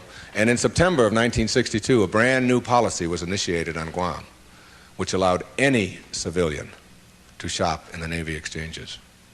And it came about as a result of someone saying, these rules are immoral, and therefore it's immoral to obey them. New ways of being, ethics rather than rules. And when your kids want to know why, how come these rules are so stupid? How come we have to do this? Encourage them to change them. My mother always did that. She would have to help me get out of the messes that I got myself into, because I did it in my impetuous youth. I would just, when they would say to me, what's more important, your job or school? I was just honest. I said, my job, of course. That's how I felt in those days. But what you do put out in the world is exactly what's coming back to you. And if you find things coming back to you that you don't like and don't understand, don't ask yourself why these things are coming to you. Ask yourself what you're doing to make them come back to you. And when you start putting the responsibility on yourself, you'll start seeing dramatic changes. Dramatic changes. A new way of being. Instead of ethics, instead of rules, ethics. Another new way of being. Instead of looking all your life for achievements and externals, try living your life on knowledge for the sake of knowledge. Knowledge instead of achievement. For the sake of knowledge. Being in a context in which you don't have to collect a lot of merit badges. You don't have to collect a lot of awards and other people's value judgments. That you go to school or you go out into the world or you read or whatever it is you do because it makes sense to you, not because of what somebody else is going to put on a transcript or where you're going to appear in a class list. We need to help our children to understand and value the importance of knowledge for the sake of knowledge and doing things that make sense rather than taking the easy way. Knowledge rather than always trying to achieve. We're in an achievement-oriented society, which tells us that we evaluate and judge a human being based upon how many achievements he has. But most of the people who get caught up in that trap and are always in this circle of trying to get ahead, trying to always get ahead, their reward for that almost always is higher blood pressure, ulcers, early deaths, and even things like cancer, we're beginning to find out, are related to the kinds of stresses that we have. And remember, it's a perfect universe. There's no stress in it. There's only people thinking stressful thoughts. And when you put that pressure on yourself to always achieve and get ahead of the other guy, you miss what it's really all about. There's nothing wrong with goals. It's falling in love with them that's the problem. It's not being able to be flexible and alter them. If you have a goal to get here, to get $100,000 in the bank, to get to this promotion, to get 2 cars in your garage, to whatever it is that your goal is, and you're on your way to that, and you're always working at the goal, all of this stuff on your way to the goal is called striving. And that's what you learn, striving. And striving is a very low-level place to be. When you get to your goal, because all you've ever known is striving, you will just always suffer from this disease called more. You will just upgrade your goal to $200,000, 4 cars and 2 houses and another wife and a younger one and all of these kinds of things. If you have a goal and you understand that every step along the way is a present moment to enjoy and to live, then the goal won't become any obsession. I don't have any goals in my life. People ask me, where are you going to be 5 years from now? What are you going to be doing? What's next for you? I remember what Lincoln said, who to me was like the greatest person who ever sat in that White House. He said, I never had a policy. He said, I just tried to do what made the greatest amount of sense each and every day of my life as I sat there as the President of the United States. And I think there's something really significant in that you don't have to get it all planned out and follow a certain pattern and do it a certain way. If you just sort of trust your inner instincts and go with that and live each moment, the goal stuff will all take care of itself. But if you're sacrificing and pushing your life aside and suffering on your way to trying to get someplace, you'll never get there. It will always elude you, because once you get there, you'll just have to upgrade it. And that's because that's all you'll know. Nowness is that purest form of sanity, living in this moment and enjoying it. And all the rest of it will sort of work its way out. Another new way of being for me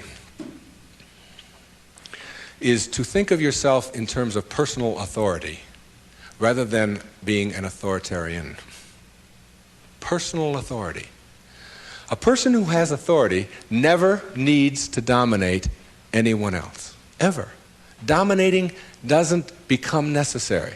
In business, you can have authority. The people who have the most authority are the ones who listen the most, and the ones who are the most conscientious about what do other people have to say. A person in a relationship who has to dominate somebody else and has to make the other person submissive shows that they don't have authority, because they're getting their power not from within for themselves, but on the basis of who they can control. And that never lasts. That never lasts. The only thing that lasts is having inner power, if you will. Know thyself. That's what Shakespeare said. Know thyself. The more you know yourself, the more you become honest with yourself, honesty becomes just a way of life. No, I don't think the world necessarily does, but you can't run your world. You can't run your world based upon what the rest of the people in the world want or don't want. To me, honesty is like, it's a karma that goes out into the world. How people treat you in the world is their karma. How you react is yours. And when you react to it with dishonesty, that's what you're putting out into the world, dishonesty. And when you put dishonesty out into the world, that's what's going to come back to you, because what goes out is what comes back. That all, as you sow, so shall you reap. I mean, it's in every great institution that there is in the world, whether it's a religion or a philosophy or whatever. What you put out is what comes back. Whatever you plant is what you're going to get back. And the more that you put out honesty, just because it's what you are, because you are being honesty, you're not trying to be honest, you're just being honesty, then that's what will come back to you on a regular basis. And when it doesn't, you'll just see that as another test for you to pass. And finally, a fifth way of being that is new, for me, it has become a way of life. It's called serenity instead of acquisitions. The more you try to acquire, the more you try to get, the more you try to collect in your life and evaluate yourself on the basis of that, the less serenity you're going to have. More is less. It's almost a secret of the universe. Serenity means inner peace. It means that you can find joy in every moment that you have in your life instead of always looking for it. It means that while you are driving along the countryside, and seeing, instead of saying, oh, I'm on my way to this point, that you can open your eyes and see it with new eyes. See the rolling mountains, see the grass, see the deer, see the sky. You can just stop wherever you are in this second, wherever you are, and just look around you, and you can begin to appreciate just your surroundings and your environment. Then you can begin to appreciate the people that are in your life, and even the ones that are negative and you're having the most difficulty with. You can practice a new way of being with them, which is sending them love, sending them flowers, send them books, send them a tape, send them something, and just see what kind of reaction that you get. Super emotional health is just an attitude. An attitude is everything. I want to summarize these new ways of being and give you the most important ingredient on the path as we leave. I said that it's quality in your life to be focusing on rather than appearances, and it's ethics rather than rules, and it's knowledge rather than achievement all the time, and it's being personally an authority on yourself rather than authoritarian and trying to be dominating someone else or to be dominated, and serenity, which is the name of my little girl, my youngest daughter, Serena, rather than acquisitions and accumulations and trying to prove yourself that way. And when you get that serenity, which comes from the way that you think always, then you will replace all of the other junk that keeps you back here between 6 and 1 on that clock. And once you pass it, once you get past it, you'll never, ever be able to go back. Because the light, living in the light, is a way of being that if you're not there, you don't get it yet. But once you see it, and once it begins to take over your life, you can never go back. That is your purpose. Your purpose isn't to try to be loving. Your purpose is to be love, and only have that to give away. Well, but there's one other ingredient, and it's really crucial. Forgiveness is the vital ingredient on the path of enlightenment. And if you don't know how to do it, then practice sending out love. Take the person or the people that you're having conflict with, any place in your life, send them something. You don't have to even do it physically. Just send them something that comes from inside. And what's inside is how you choose to think. And if you can make that love and do that, and that is to me the test. Not whether you can love someone when they smell good, when they do everything that you're supposed to, but whether you can love someone who has sent you hate or anguish in your life and send it back. You don't have to forget. You don't have to go back. But you got to get it out of you because it is blocking you and holding you back. And when I said you'll see it when you believe it, all my life I had wanted to write fiction, a parable. 3-4 years ago, I decided to go off to Hawaii, to Maui, to Kaanapali Beach, and to write. Now, the books that had made the most difference in my life were The Little Prince, Candide, Siddhartha, Jonathan Livingston Seagull, Illusions, Alice Through the Looking Glass, Gulliver's Travels, parables, teaching parables, stories that can tell a message. I went over to Maui, and I sat down on the beach, and I'd been talking about writing this, I'd been talking about doing this, and it was something that... And I have a little girl, and her name is Skye, S-K-Y-E. I decided to reverse the letters in her name, E-Y-K-S, and put an I in there, which symbolizes the self, Icus. And I just created this parable of a woman whose name is Icus, who lives on another planet. The planet is Uranus. And it's a duplicate mirror image of Earth, only Icus can only see things as they are, not as we would like them to be. And therefore people are neurotic on Uranus because they have to be. She gives the anxiety attack report, if you will, because anxiety really does attack over there and tells about anxiety coming in on the weekends and so on. Well, my visitor in my parable goes to Uranus, meets Icus. She cannot understand, as he describes Earth, why people would be neurotic by choice on Earth. Why would anybody be unhappy or depressed or miserable when anxiety doesn't attack, and when elevators really don't scare you, and when if you want a complex on Uranus, if you want to give a complex to your wife, you go to the store and buy one. And she says, what happened? Well, my husband gave me a complex, and it's true. Whereas on Earth, if you have a complex, it's because you've chosen to have one. She can't figure it out, okay? So she comes here, observes our people, and begins to see the secrets of the universe, and gives us these secrets, talks to the top leaders in our field. And that was my parable, and I wrote it. And she gives all of these wonderful secrets, some of which I've been talking about here today. But what I want to tell you is that my wife gave me a license plate, and the license plate says Icus. Okay, it's a vanity plate. And I was pumping gas on Federal Highway in Fort Lauderdale, Florida, and a little man from Greece came up to me, and he said, what means this Efyes? which is how you say that in Greek. And I said, well, that's just a word. It's my daughter's name spelled backwards. It's a parable that I wrote. He said, no. He said, in Greek, that's a word. I said, what could that word be? He said, it means best wishes for all. You'll see it when you believe it. The great, big erroneous zone, the cosmic erroneous zone. If you get this one, you'll have it and understand it all. There is no way to happiness. Happiness is the way. We live in a celebrity-obsessed world, don't we? Look at me. Notice me. The Tao teaches something completely the opposite. Listen to the 66th verse of the Tao. Water again. The sea stays low. And because the sea stays low, all of the rivers and all of the streams empty into it.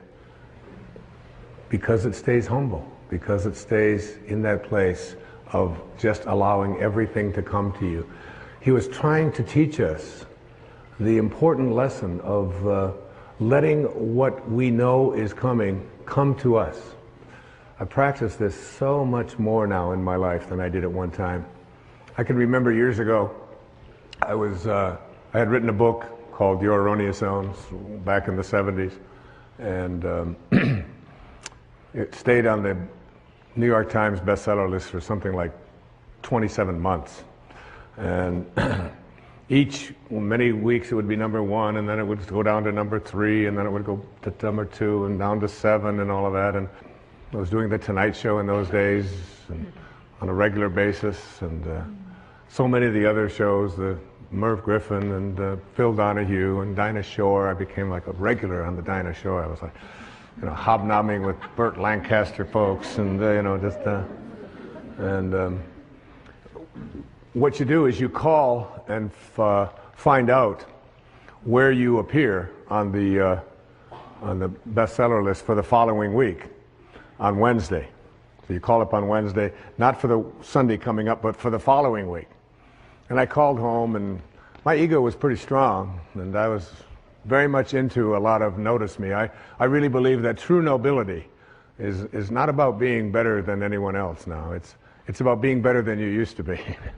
And I think I'm better than I used to be. And I know that I'm better than I used to be in every quality or every characteristic that I hold to be valuable. But in those days, I was into notice me. And I called home, and I had trained my wife to call the New York Times. She had this special number that she could call, and with a certain code, and she could find out where I was going to appear on the bestseller list the following week. So I called her up and I said, where am I on the bestseller next week? I was out in California doing something, and she said, you're not on the bestseller list. I said, what are you talking about? I was number 1 on the bestseller list last week. I said, even my voice changed when I said, what do you mean I'm not on the bestseller list? She said, you're not on the bestseller list. I'm sorry. She said, your book is on the bestseller list. Big distinction there, isn't it? Between believing that this is me and recognizing that you can let go a little bit of that. Listen to verse 66 of the Tao. Why is the sea king of 100 streams? Because it lies below them. Humility gives it its power. That's a very important principle to understand. And I live on the ocean, right next to it. It's my front yard. And always I watch it to learn something from this thing called the ocean, which is the most powerful source of life that we have on the planet. Without it, there's no life on this planet. And because it stays low, so what does this have to say to us?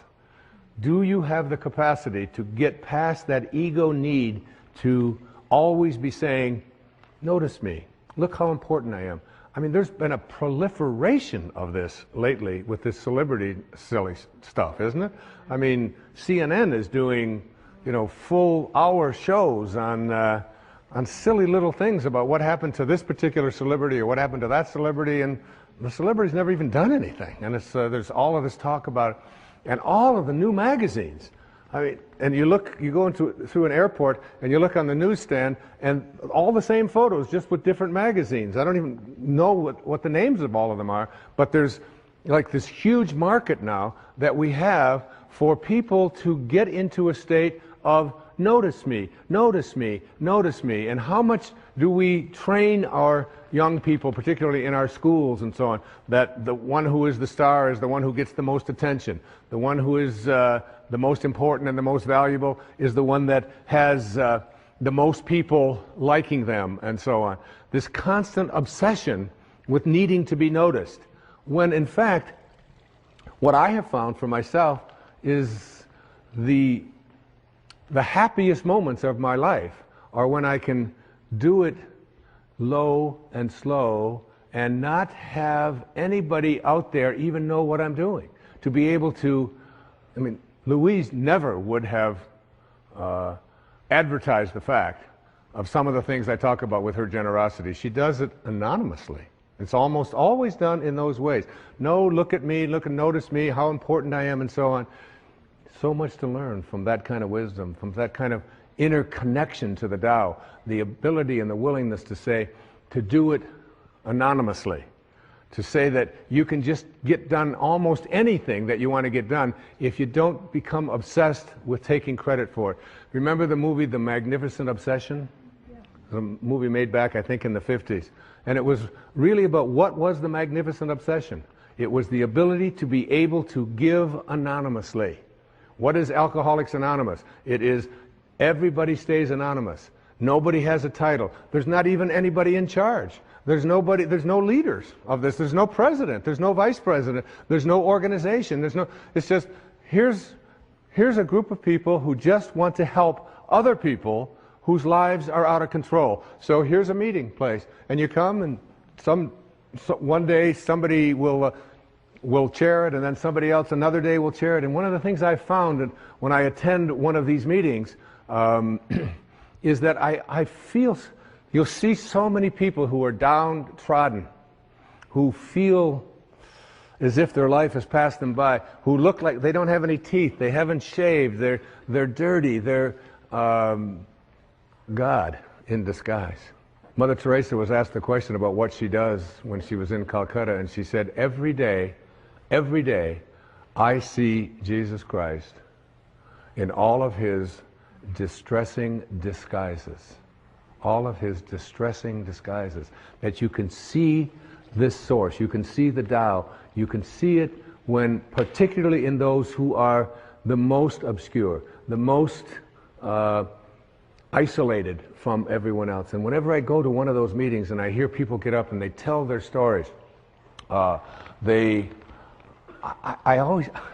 feel there's so much presence of the source, of God, of spirit, of Lao Tzu, of Tao, whatever you want to call it, in one of those meetings than I've ever felt in any church. I've never felt the presence of it more. And I encourage you, any of you watching this right now, go to one of those meetings. You don't have to be an alcoholic. You don't have to. I'm not an alcoholic. I don't call myself an alcoholic. I was never out of control. I drank, but I wasn't out of control. And but I still go to those meetings. I have people in my own family that have struggled with addiction, and I go with them, and I sit there and I listen to those stories, and I get shivers down my back when I think about how beautiful it is to be in the presence of people. All they want to do is help each other. There's a movie called My Name is Bill W. James Woods played it, and James Garner is in it. And his life just got totally out of control with addictions, totally out of control. And then he went to he went to one of these meetings, and he began to realize, and he said, we can actually take these people, and all we have to do is love them. All we have to do is, and he's so excited about the concept of being able to go out there and offer it. And I keep referring to Louise because she's such a hero to me. There was a time back in the 80s when our president wasn't even able to say the word AIDS, was he? I mean, he could come on. And here was this lady who, before this thing became the worldwide phenomenon that it is, was having meetings in her own house and bringing these people, these downtrodden people who had been labeled outcasts in society, and offering them a place to learn how to love each other and to care for each other. This was long before there was any celebrity status associated with trying to end this horrible crisis that our country has and our world has had. There was James Wood, so excited about the idea of we can create a place where we're anonymous. Nobody has to know anything about us. We don't have to say our names. We don't have to say anything. We just have to come there and we can help each other. And before that happened, everybody who got out of control with addictions, particularly with alcohol, would die.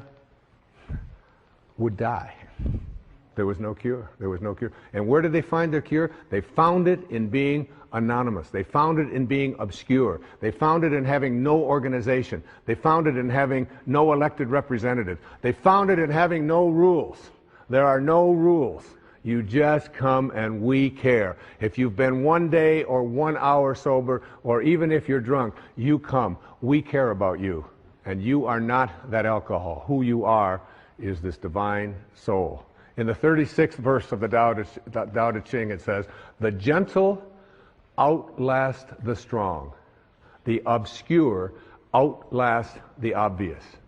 Try to become a little more obscure, a little less interfering, a little less notice me, a little less, one of the specific kinds of things that you can do is just as you're about, when somebody else is talking, just as you're about to interject what you've been thinking about for the whole time, waiting for them to stop talking, just stop, to bite your tongue and say, "Tell me more."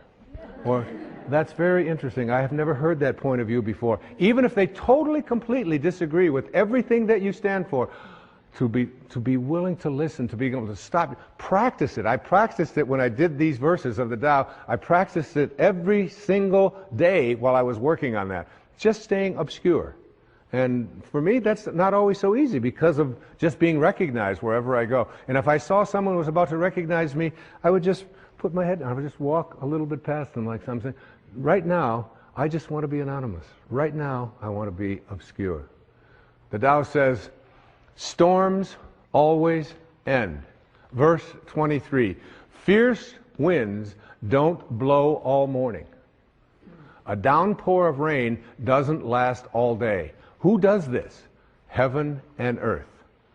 You're already connected to everything you want or need.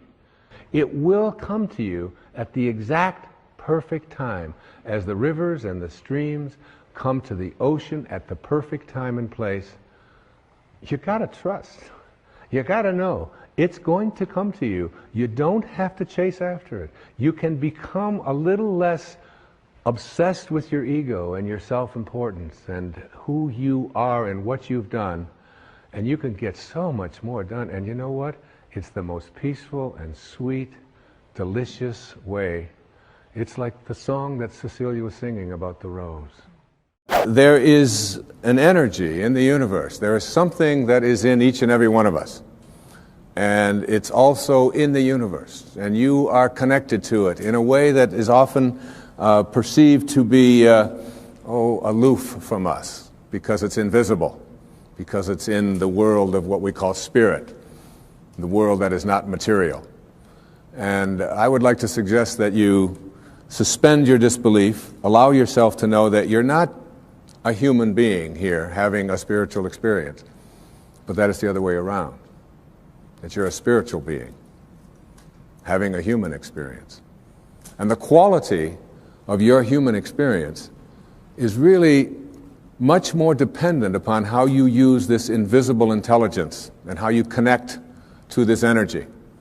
And once you have an awareness that you can never be separate from it, that you and it, and whatever you call it, it doesn't matter. It doesn't matter if you call it God, if you call it divine presence, if you call it soul, if you call it spirit, if you call it consciousness, if you call it Christ consciousness, you can call it Buddha consciousness, you can call it Louise, you can call it Edna, you can call it Ralph. Alan Watts once said that you can't get wet from the word water. It isn't the word that allows you to experience water.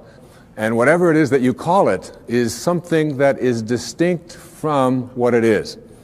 When I was walking in here this evening on these beautiful grounds, I saw some people looking at the flowers and the different plants that were growing. And as they were looking at them, there was one person who was obviously an expert, a botanist of some kind, and he was trying to explain to each one of the people what the name was, the technical name for each one of the flowers. And I was watching that and thinking, it doesn't matter what you call it. Can't you enjoy it? Look at that thing. It's orange, and it just came out of nowhere. There's something very profound about enjoying it and being there with it, rather than being obsessed with labeling it. There was a very famous Danish theologian. His name was Søren Kierkegaard. He once said that once you label me, you negate me. Once you place a label on me and put me into a compartment or a category of some kind, I must then become what it is that you have labeled me to be. So that we want to be able to live our lives and to practice principles of higher awareness without being so consumed with what I call ordinary human awareness. And ordinary human awareness is just the recognition or the belief system that I am a human being. Maybe I'm having a spiritual experience, I'm not quite sure. But higher human awareness, what is sometimes in the East called Siddhi awareness. In the West it's been called higher consciousness or Christ consciousness. There's many names for it. But when you get beyond just knowing yourself as this body and this personality and this thing that you inhabit, and begin to realize that who you are is that which was never born and can never die. When you recognize your eternal self. And that's what this program is really about. It's really about recognizing the power, the energy, the capacity to be able to do what it says in some of the most holy books that you've ever read, that even the least among you can do all that I have done, and even greater things. And that's not just empty words from Holy Scriptures. That's a very powerful lesson that each and every one of us can practice and live every day. What I'd like to suggest to you, and what this program is really about, is that there are higher levels of awareness that are available to us. A level of awareness that allows us to do things like, and it may sound a bit strange, but to manage the coincidences of our lives. To be able to place our attention on what it is that we would like to create for ourselves in our lives. To literally have the power to know that if I think about it, and I keep it there, and I keep that picture firm within me, that there is an energy, a source, a capacity within me that is in the universe, and that is also in me. And that I can use this energy, that I can manage it. There are many ways to get the things that we want for ourselves in our lives. But basically, it all begins with how we choose to think. As you think, so shall you be. 7 little words that I think are perhaps the most important things that we can learn and master in our lives. This old proverb notion that I become what I think about all day long. And once you know that what you think about is what expands, you start getting real careful about what you think about. You don't allow your thoughts to be on anything that you don't want or that you wouldn't want to have manifest or show up for you in your life. Emerson said, the ancestor to every action is a thought. And you can look at every spiritual tradition, whether it's Eastern or Western, whether it's ancient or modern, whether it's civilized, quote, or uncivilized, quote, whether it's tribal. And there is, in all of these persuasions, this idea that inside each and every one of us, in a place that is not material, in a place that has no dimensions, in a place that has no boundaries, that in each and every one of us, we have this power, and we have this intelligence, and you can never see it. I've often said that when you die, if you're going to die, and 5 minutes before you're ready to leave, they weigh your body, And let's say it weighs, oh, let's pick a good number, 150 pounds, all right? And then life leaves your body. And they weigh your body instantly after you're dead. And it still weighs 150 pounds. So that your body weighs the same alive or dead before it begins to deteriorate. And if that's the case, then your life, this thing that leaves your body and your body still weighs the same, is weightless. Your life is weightless. You can't put a dimension on it. You can't put a measure on it. Who you are is that life. And that life is not in the dimension of material. It's like if I want to wiggle my finger, I just have to have a thought. And the thought says, I think I'm going to wiggle my finger. And then I do this, and you say, well, that's really no big deal. But it really is a big deal. Because there's something invisible in here that says, I'm going to wiggle my finger. I've never seen that. I've never been able to, you can put that under an x-ray, you can try to measure that and find out what it is in there that allows you to say, I'm going to wiggle my finger, and you can never find it. It's not in this world, if you will. So I can do all the scientific studies, and what I can do when I do these scientific studies is I can find the command center inside of me. And I can go to the brain and I can point to a specific point, and scientists can do this and say, there's the command center which allows you to have a thought, I think I'm going to wiggle my finger. But there's no computer and there's no scientists and there's no technology that can ever allow us to go inside and say, there's the commander in the command center. Can't find it. And that commander in the command center, that weightlessness, is the part of us that we just don't pay enough attention to. And what I'd like to suggest here this evening is that once you start becoming aware of the power of thought, and if you look around, just look around you at everything that you see, it all began with a thought. We become what we think about. And that is probably one of the most important principles in learning to manifest. But in my mind, as I think about this idea of getting what you really want and being able to attract it into your life, what we have to look at is basically the obstacles that we have conditioned ourselves. And you notice I say that we have conditioned ourselves, because I have never believed that we need to be putting the responsibility on someone else. If you're conditioned, it's because you have allowed yourself to become that. And if we've conditioned ourselves to believe certain kinds of things, and one of the things that we kind of believe and hang on to and live with is this whole idea that all of the things that happened to me in my past are what are keeping me from doing what I'd like to do today. So we hang on to these things and we fill ourselves with blame. You say, I'm the middle child. I'm the youngest child. I'm the oldest child. You know, I'm an only child. Any one of those is a great excuse. You know, if you're the youngest child, you can say, well, you know, how could I be making decisions for myself and be a fully functioning person today when I always had somebody else telling me what to do my whole life? How could I think for myself? If you're the oldest child, you can simply say to yourself, well, how could I be expected to think for myself? I always had to think for somebody else. I was always doing it for somebody else. And that leaves the middle child, you know, the classic identity crisis. Oh, poor me. My mother didn't even know my name. She was always calling me by this one's name or that one's name. So I don't know where I fit in. So that takes care of everybody except the only child.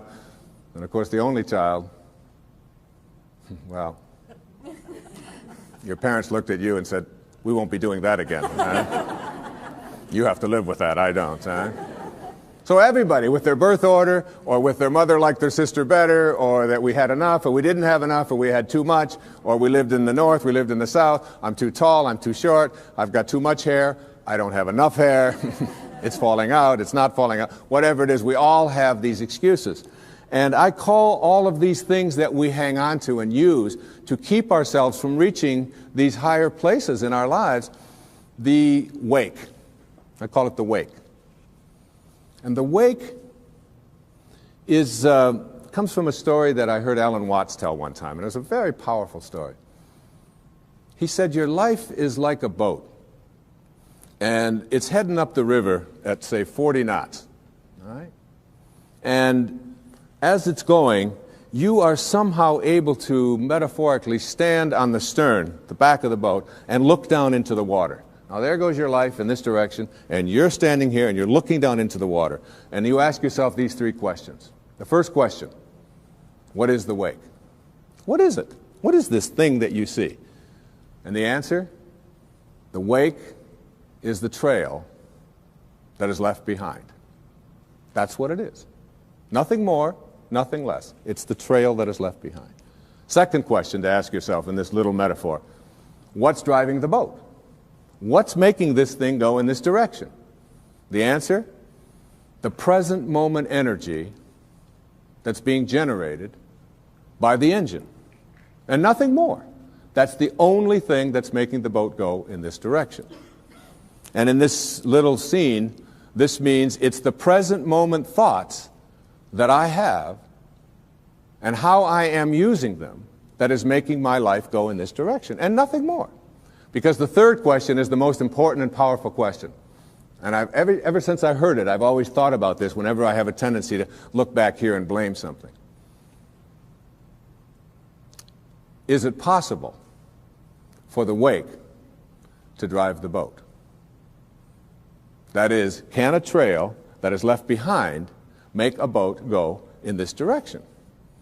And of course the answer to that is no, it can't. It's just a trail that is left behind. And in that trail, there are an enormous number of things, and every one of us has a wake.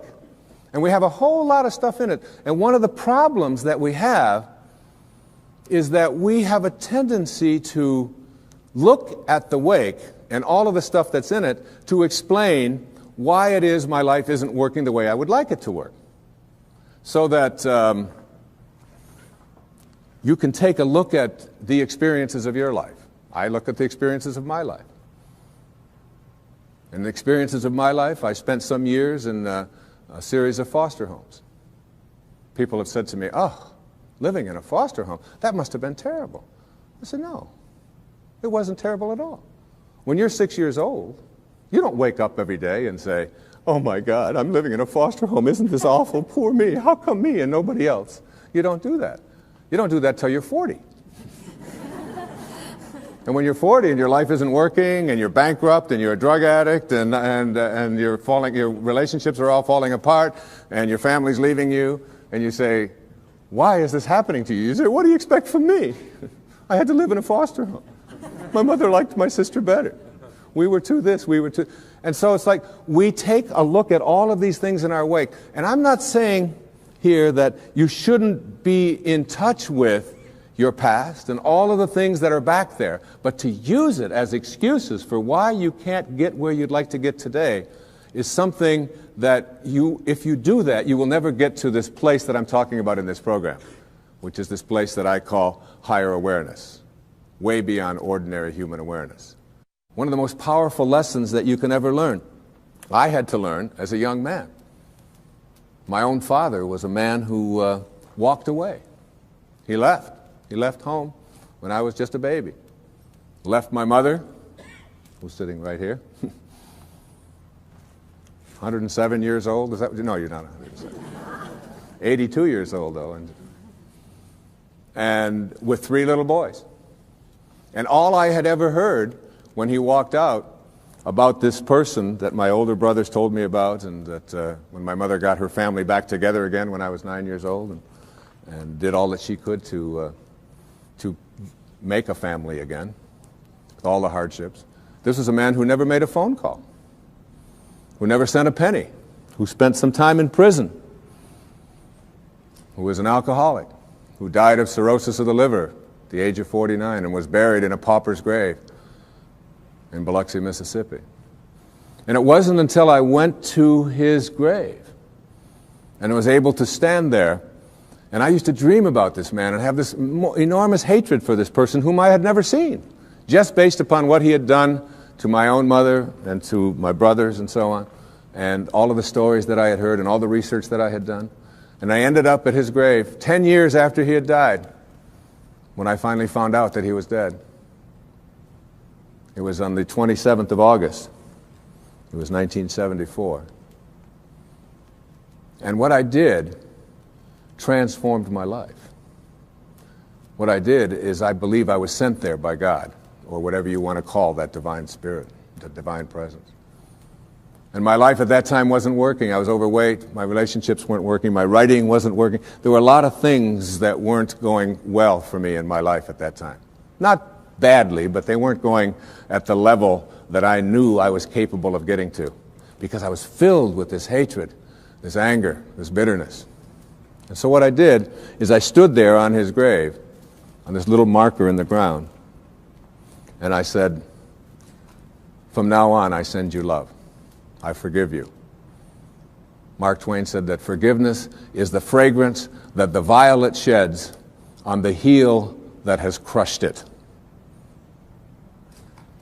And once I let go of that anger and that hatred and all of my attachment to the bonding that I had done with these wounds, and let go of that and cleared that out of my life, my writing began to take place at a much higher level. In fact, I wrote Erroneous Zones in very, very short time after that. I began to get myself back in shape. I began to eat better. I began exercising, got my weight down. And the people that were supposed to come into my life, like my beautiful wife, who sits here with me this evening, and all of our children, some of whom are here this evening, all of it was allowed to flow when I released that energy of negativity and blame and hatred. They say that you never die from a snake bite. It isn't the bite. And you can't be unbitten. It's in the wake. What kills you is the venom that continues to pour through you long after the bite has taken place.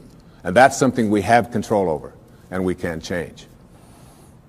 And I'd like to suggest that what happens is that many of us bond ourselves to these wounds of our past. If I were to cut my hand, just cut it, and watch it, my nature says, close up the wound. And I just have to watch it. And there's no doctor out there, there's no medicine out there that's going to heal that wound. There's a healing stream that I am connected to that will allow that wound to heal. So my nature says, close up the wounds. Don't bond to them, don't hang on to them, close them up. But supposing I say to myself, oh, no, you don't. There's no way I'm going to let you close up. You see, if I can keep you open, and I can go to you and say, look at this. You say, what happened? Well, look at this cut I've got. Oh, you poor thing. Look at that. It seems to be getting worse. It's getting infected. Isn't that terrible? And if you practice this kind of a mentality, when your nature says close up the wound, but you keep it open, before long you lose your hand. And after that, you'll lose your arm. And the whole organism will be destroyed if you don't let your nature take over. And your nature also says, close up the wounds of your past. Close them up. And oftentimes we ignore our nature. I had a great teacher that came into my life through his writing. His name was Nisargadatta Maharaj. Lived in India up until the mid-1980s. And he wrote something called I Am That, which was very powerful and influential in my life.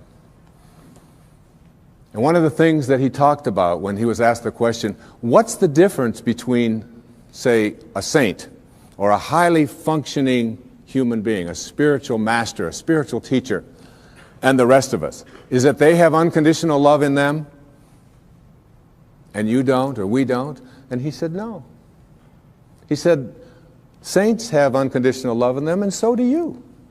He said, the difference between ordinary human awareness and higher awareness people is that they have nothing else inside of them.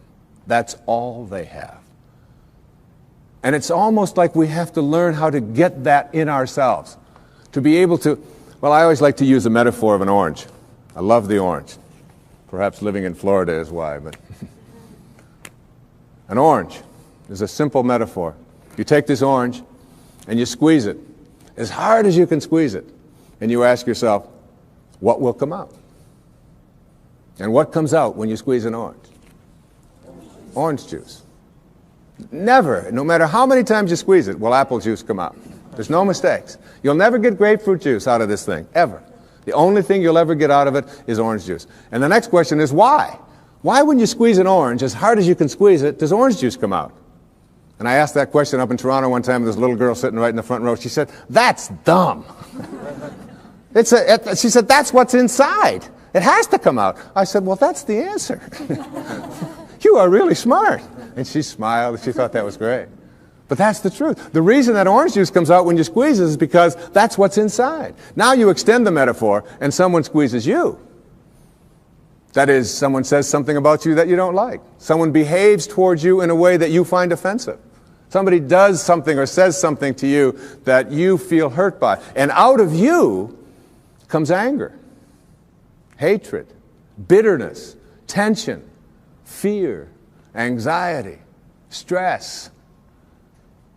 And immediately you say, the reason that comes out of me is because of how he said it, or the way that she said that, or because they did that. But the truth is, the reality is, that what comes out is what's inside. And if you don't like what's inside, you can change it. Now, if you ask me, how does orange juice get inside of an orange? I would say, I don't know. I can't figure it out. That's a mystery to me.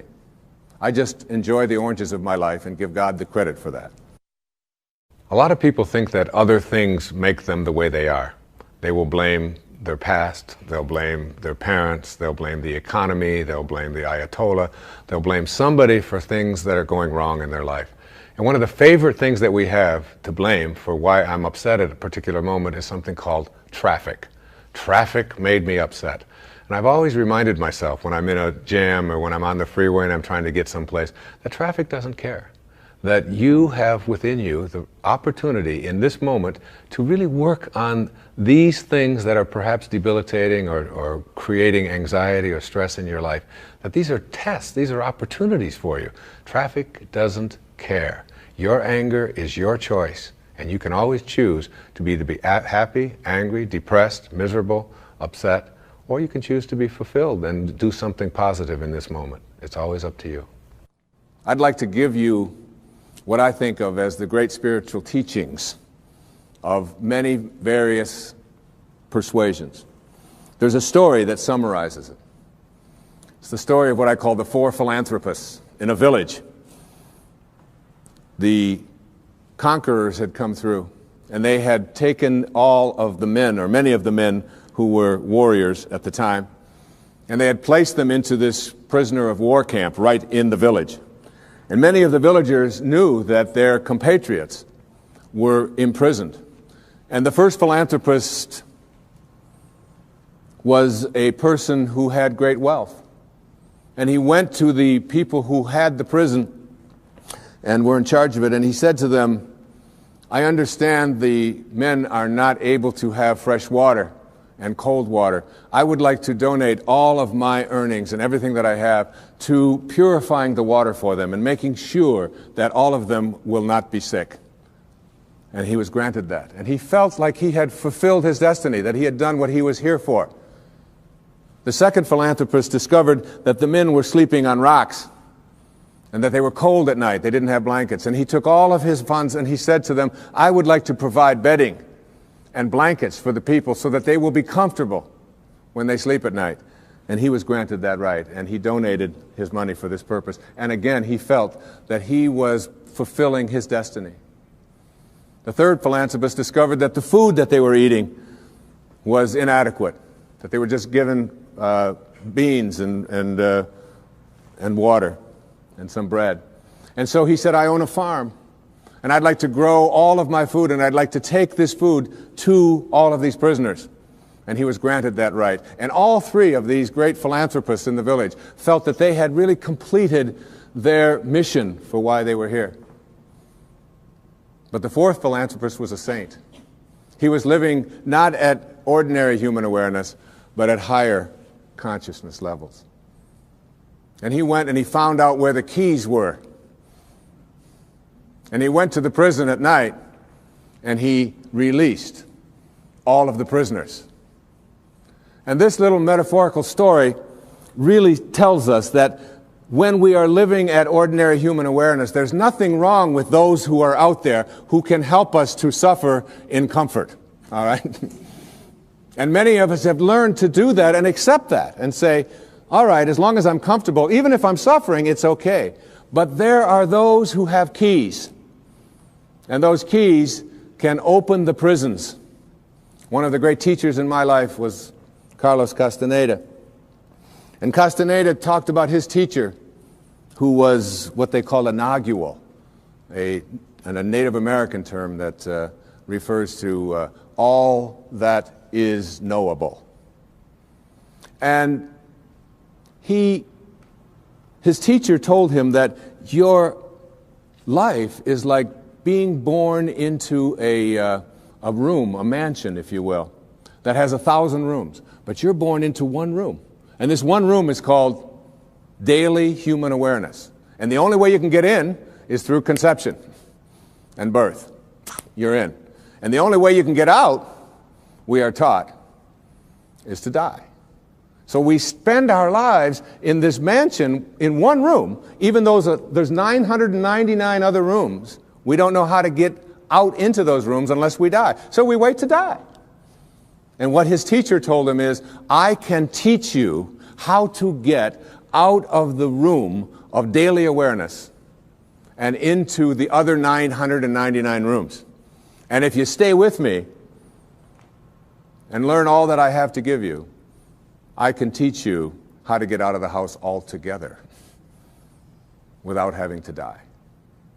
And what we have to do in order to get to that place where we can take the keys and unlock the self-imposed prisons, or the prisons that we have given ourselves on the basis of what we have come to believe is our limitations, what we can and can't do. We have to let go of that. And I call it rewriting our agreement with reality. We literally have to make a whole new contract with what it is that I perceive to be what is possible for me. And in order to do that, we have to shift out of the things that we have come to believe in, and everything that you came to this program watching tonight that you believe in was handed to you by someone else outside of you, was handed to you by the experiences or testimony of someone in the past, and because it comes from outside of you, there is still an element of doubt. And this element of doubt isn't bad, but it keeps you from reaching higher levels, because what you think about is what expands. And if you're thinking doubt, then doubt is what expands. William Blake said, if the sun and moon should ever doubt, they would immediately go out. So how do we get past what we believe in or what has been handed to us and still honor it and be grateful for all of the teachers and all of the people who have come before us? So what we have to learn to do is let go of that tribal consciousness and shift to what I call a knowing. Now, there's a big difference between what you believe and what you know. Everything that you know is something that you have made conscious contact with. Conscious contact. So there's nobody out there watching. There's nobody in this world who knows how to swim, who learned it by somebody else telling them that you can swim, or by watching Mark Spitz go through the water, or by observing other people doing it. You may remove some of the doubt, but you will never know how to swim until you get in the water and blub around a few times and then do it. And then you'll have a knowing, and that knowing is something that you'll never lose, just like riding a bicycle or dancing the Macarena or making a lemon meringue pie, or anything that you know how to do. It's because you've made conscious contact. And I'd like to suggest that there's a big difference between knowing about a divine presence, knowing about a sacred awareness, knowing about God, and knowing God. There's a big difference. Just like there's a big difference between knowing about the possibility of being able to heal myself of something that is bothering me, perhaps a disease process. I perhaps may believe that it's possible because I've read other people and I've heard others say it. And I've read the testimony and I've listened to the tapes and I've gone to the seminars. But until you have made conscious contact with it, you'll never know it. And I'd like to suggest there's a wonderful poem. I'd like to share this poem with you. It's written by a wonderful woman.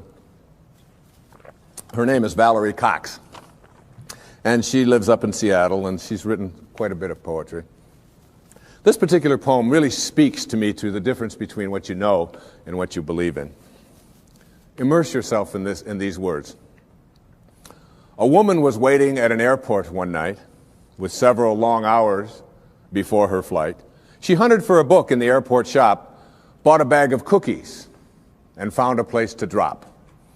She was engrossed in her book, but happened to see that the man beside her, as bold as could be, grabbed a cookie or two from the bag between, which she tried to ignore to avoid a scene.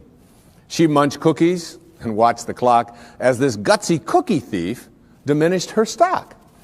She was getting more irritated as the minutes ticked by, thinking, if I wasn't so nice, I'd blacken his eye. With each cookie she took, he took one too.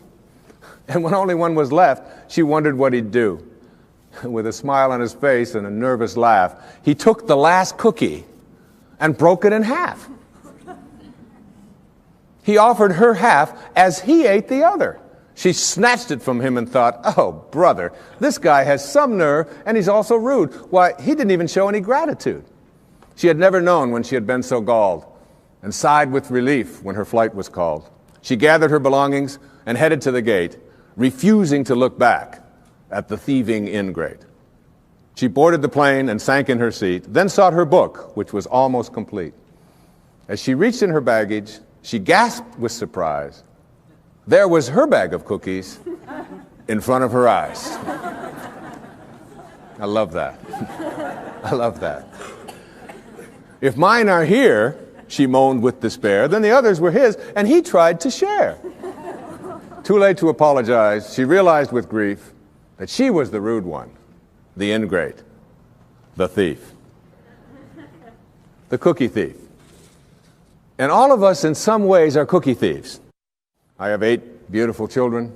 Our youngest little girl's 8 years old. One of the things that you do when you become enlightened and become a guru, like me, that'll be the day, is when we place something that is important to know where it is, we practice mindfulness so that we never misplace anything.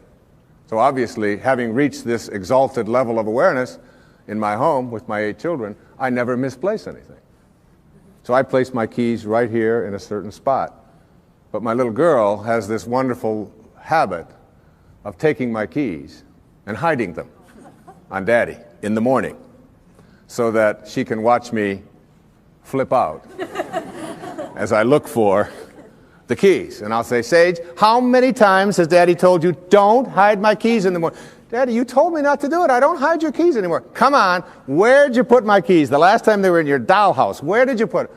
Daddy, you told me not to do it. And then, of course, my 12-year-old daughter, Serena, loves to just assume this stance. She's watching me raise my voice. She'll say, I wonder what all those people would think of Mr. Positive if they could see him right now. Get lots of reminders. So I give up. I say, look, when I come back out here, I want those keys here. And I go back and I get my clothes on and I reach in my back pocket, and there are my keys. Right where I had left them the night before, in my pocket. And there's a fine line, I think, between being a guru and being a jerk. All right? And I probably crossed that line more times than I should be admitting here on television. But this idea of being a cookie thief and creating a knowing is something. I did a benefit along with my wife a couple of years ago with a man on Maui whose name is Michael Knopf, who had been injured in an accident. He's a quadriplegic or paraplegic. And at that meeting, when it was over, there was a man who lived on another one of the islands who was known as a kahuna, a healer, an ancient healer from Polynesia. And he was introduced to me, and he said, that was a nice talk, and so on.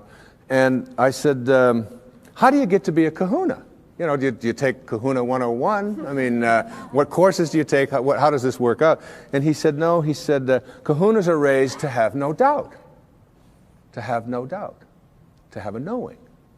And he said, when a knowing confronts a belief in a disease process, the knowing will always triumph. And that knowing is something in which you say, you are healed, and healing takes place.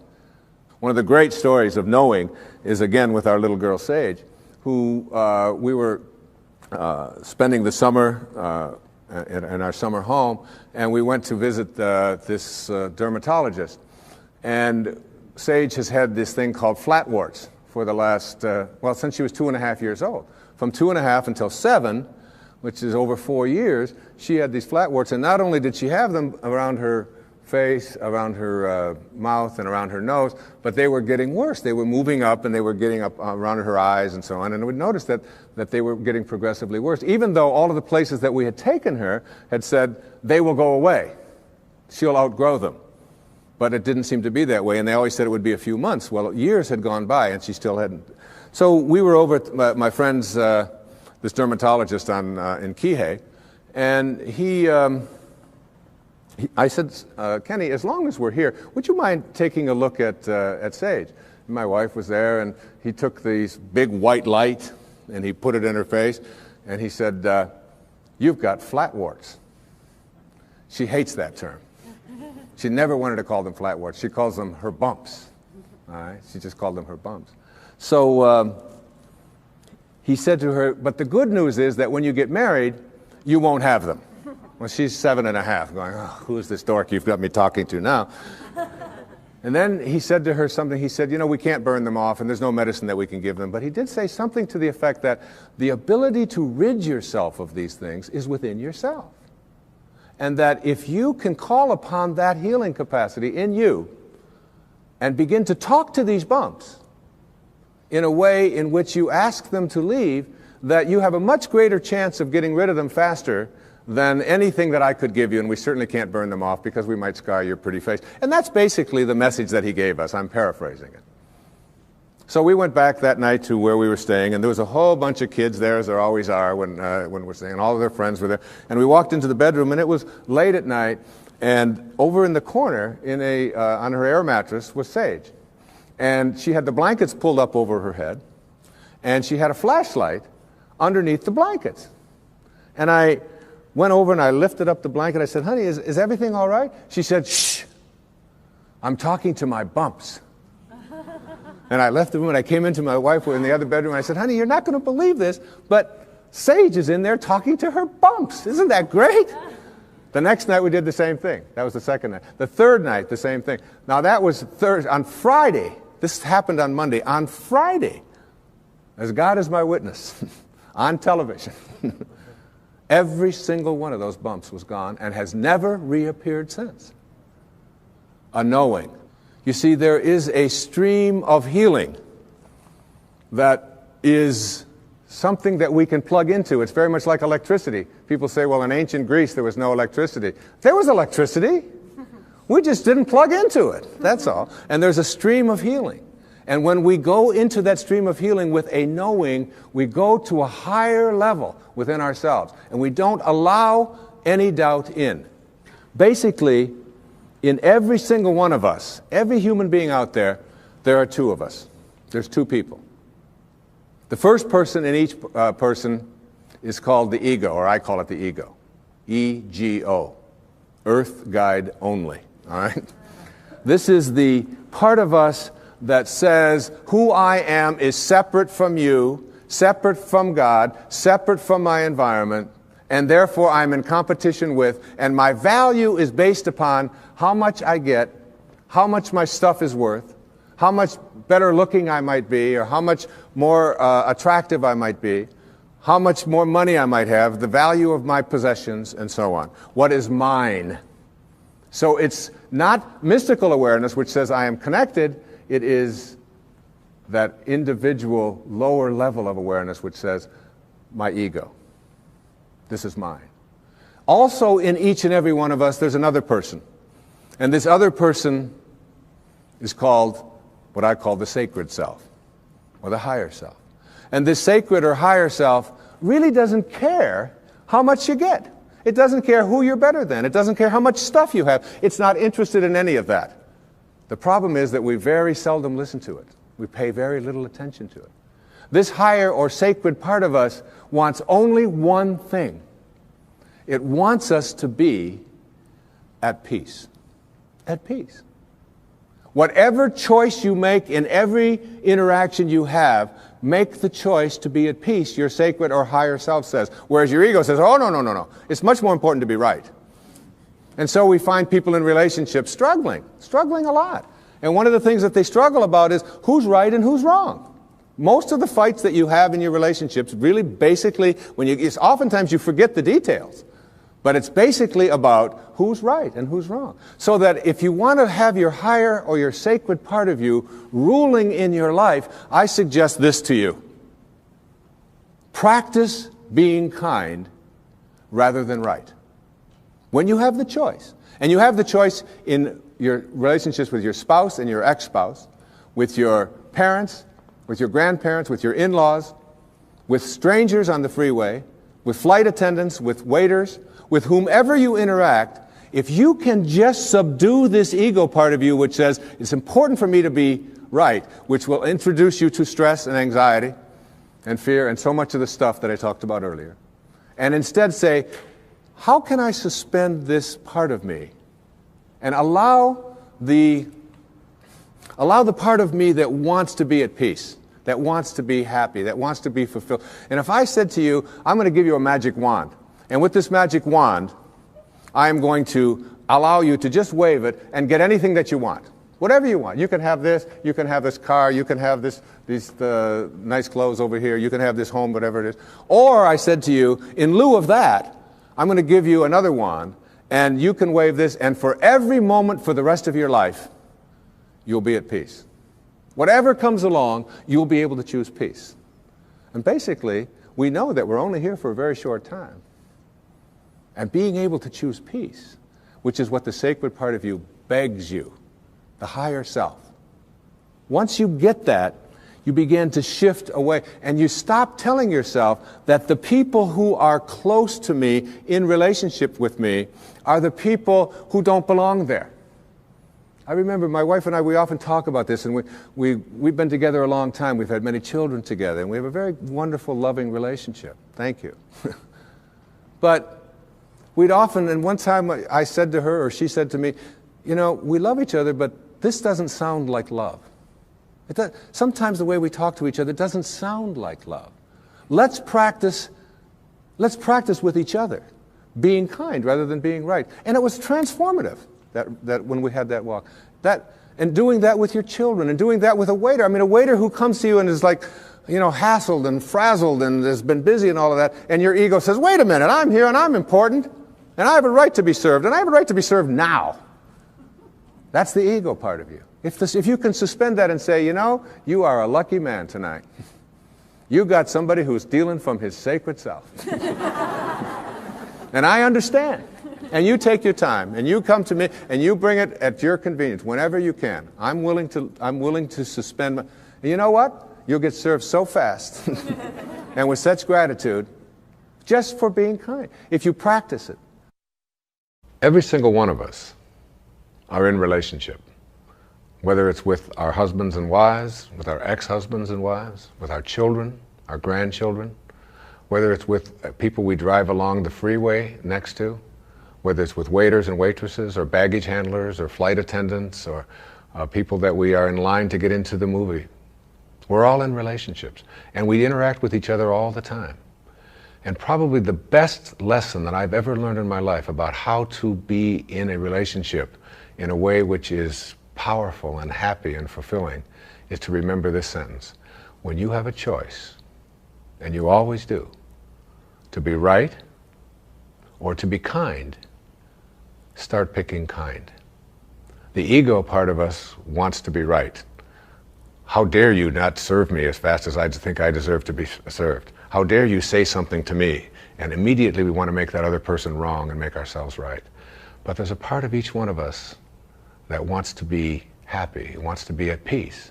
And that part of us says, it doesn't matter whether you're right. It doesn't matter about your ego. All you want is to be at peace, so pick kind. This kind of an attitude, if we had more of this, not only in our own personal lives, would we improve virtually every relationship we have with all of the people closest to us and all of the strangers we interact with. But on our planet as well, we would begin to understand the wisdom that on a round planet, There's no choosing up sides, that we're all one. We're all breathing the same air. We're all drinking the same water. We're all being warmed by the same sun. And as they say, as the Native Americans used to say, no tree has branches so foolish as to fight among themselves. It applies in your relationships, and it applies as a people as well. I've often said that in any relationship in which two people agree on everything, one of them is unnecessary. All right? So it isn't about getting somebody who's just like you. In fact, your soulmate is the person that you have a lot of difficulty with. Your soulmate's the person you can't get rid of. They just keep showing up. You say this, they say that, and there they are, they're back again. And they never go away. They keep showing up in your life. And everybody has these people. These are our greatest teachers, because anybody in your life who can push a button and send you into a frenzy is the person who's your greatest teacher. You know why? Because they teach you that you haven't mastered yourself at this moment. You don't know how to choose peace. In A Course in Miracles, there's a wonderful line that says, I can choose peace rather than this. Whatever it is, I can choose peace. My soulmate, my wife, is one of my soulmates. I mean, she knows how to push those buttons. She's really good at it. And she's one of my greatest teachers. I remember saying to her one time, honey, do you love me for who I am or for what I've been able to do for you? I just want to, she said, that you call yourself a spiritual person? I can't believe you would even ask a question like that. She said, I don't love you for what you can buy for me or what success that you've had or where you are on any bestseller list. I love you for who you are. And I will always love you. I said, well, I was just asking. I said, what if I was just Joe Sixpack? You know, and I was just bringing home, you know, a meager salary and so on. She said, I will always love you for who you are. She said, I would miss you. But I would always love you. She knows. She's got that. You know. And all of us have soulmates. My daughter Serena, who's just turned 13, my teeny bopper. She came home from school one day. She said, there's a rumor in our school. She saw somebody had seen me on television that you actually wrote a book about how to raise children. Tell me it isn't true. I said, honey, you can come and hear me speak. Would you like to come and hear me speak? I said, people actually pay to hear me speak. She said, why? I mean, she's got that, all right? But her soulmate is her sister Summer, who is now almost 15. But when Serena was 12 and Summer was 14, my wife was away working on a book of hers, and I was taking care of everything at home while she was working on her book about a spiritual approach to childbirth and infancy care. And she's as qualified as anybody to write about that, I can tell you. And I was making breakfast. I was making waffles for them in the morning at the toaster. And she mixes all this stuff up. It's a lot easier to just put them in. And Summer and Serena were sitting at the back table in the kitchen. And I heard Summer say to Serena, out of nowhere, about 6:30 in the morning, if you didn't have any feet, would you wear shoes? And I turned around, I said, where is this going? And Serena went, that's ridiculous. What do you mean if I didn't have any feet, would I wear shoes? She said, of course not. And Summer said to her, then why are you wearing that bra? Everybody's got a soulmate. Stormed out of the room, and it was all... But it isn't the people who agree with us, it isn't the people who tell us the right thing, it isn't the people who always find us, you know, just perfectly smelling good and so on. There is an element of understanding that everybody who shows up in our life has something to teach us. Many people have said to me that they have observed in my writing and in my teaching over the years that I have changed. I've evolved, if you will. That when I first wrote Erroneous Zones and Pulling Your Own Strings and books like this, that I was really talking about something much different than I'm talking about today, which is spirituality, higher awareness, higher consciousness, and it's true. Because one of the great teachers, again, in my life was Carl Jung. And in Modern Man in Search of a Soul, he said that there are archetypes, there are stages that we go through when we reach adulthood. He said those stages work like this. He said it starts out with the athlete when you reach adulthood. And he called it the athlete, not as a put down of athletes, but as the time in our adult life when our primary emphasis is on our body.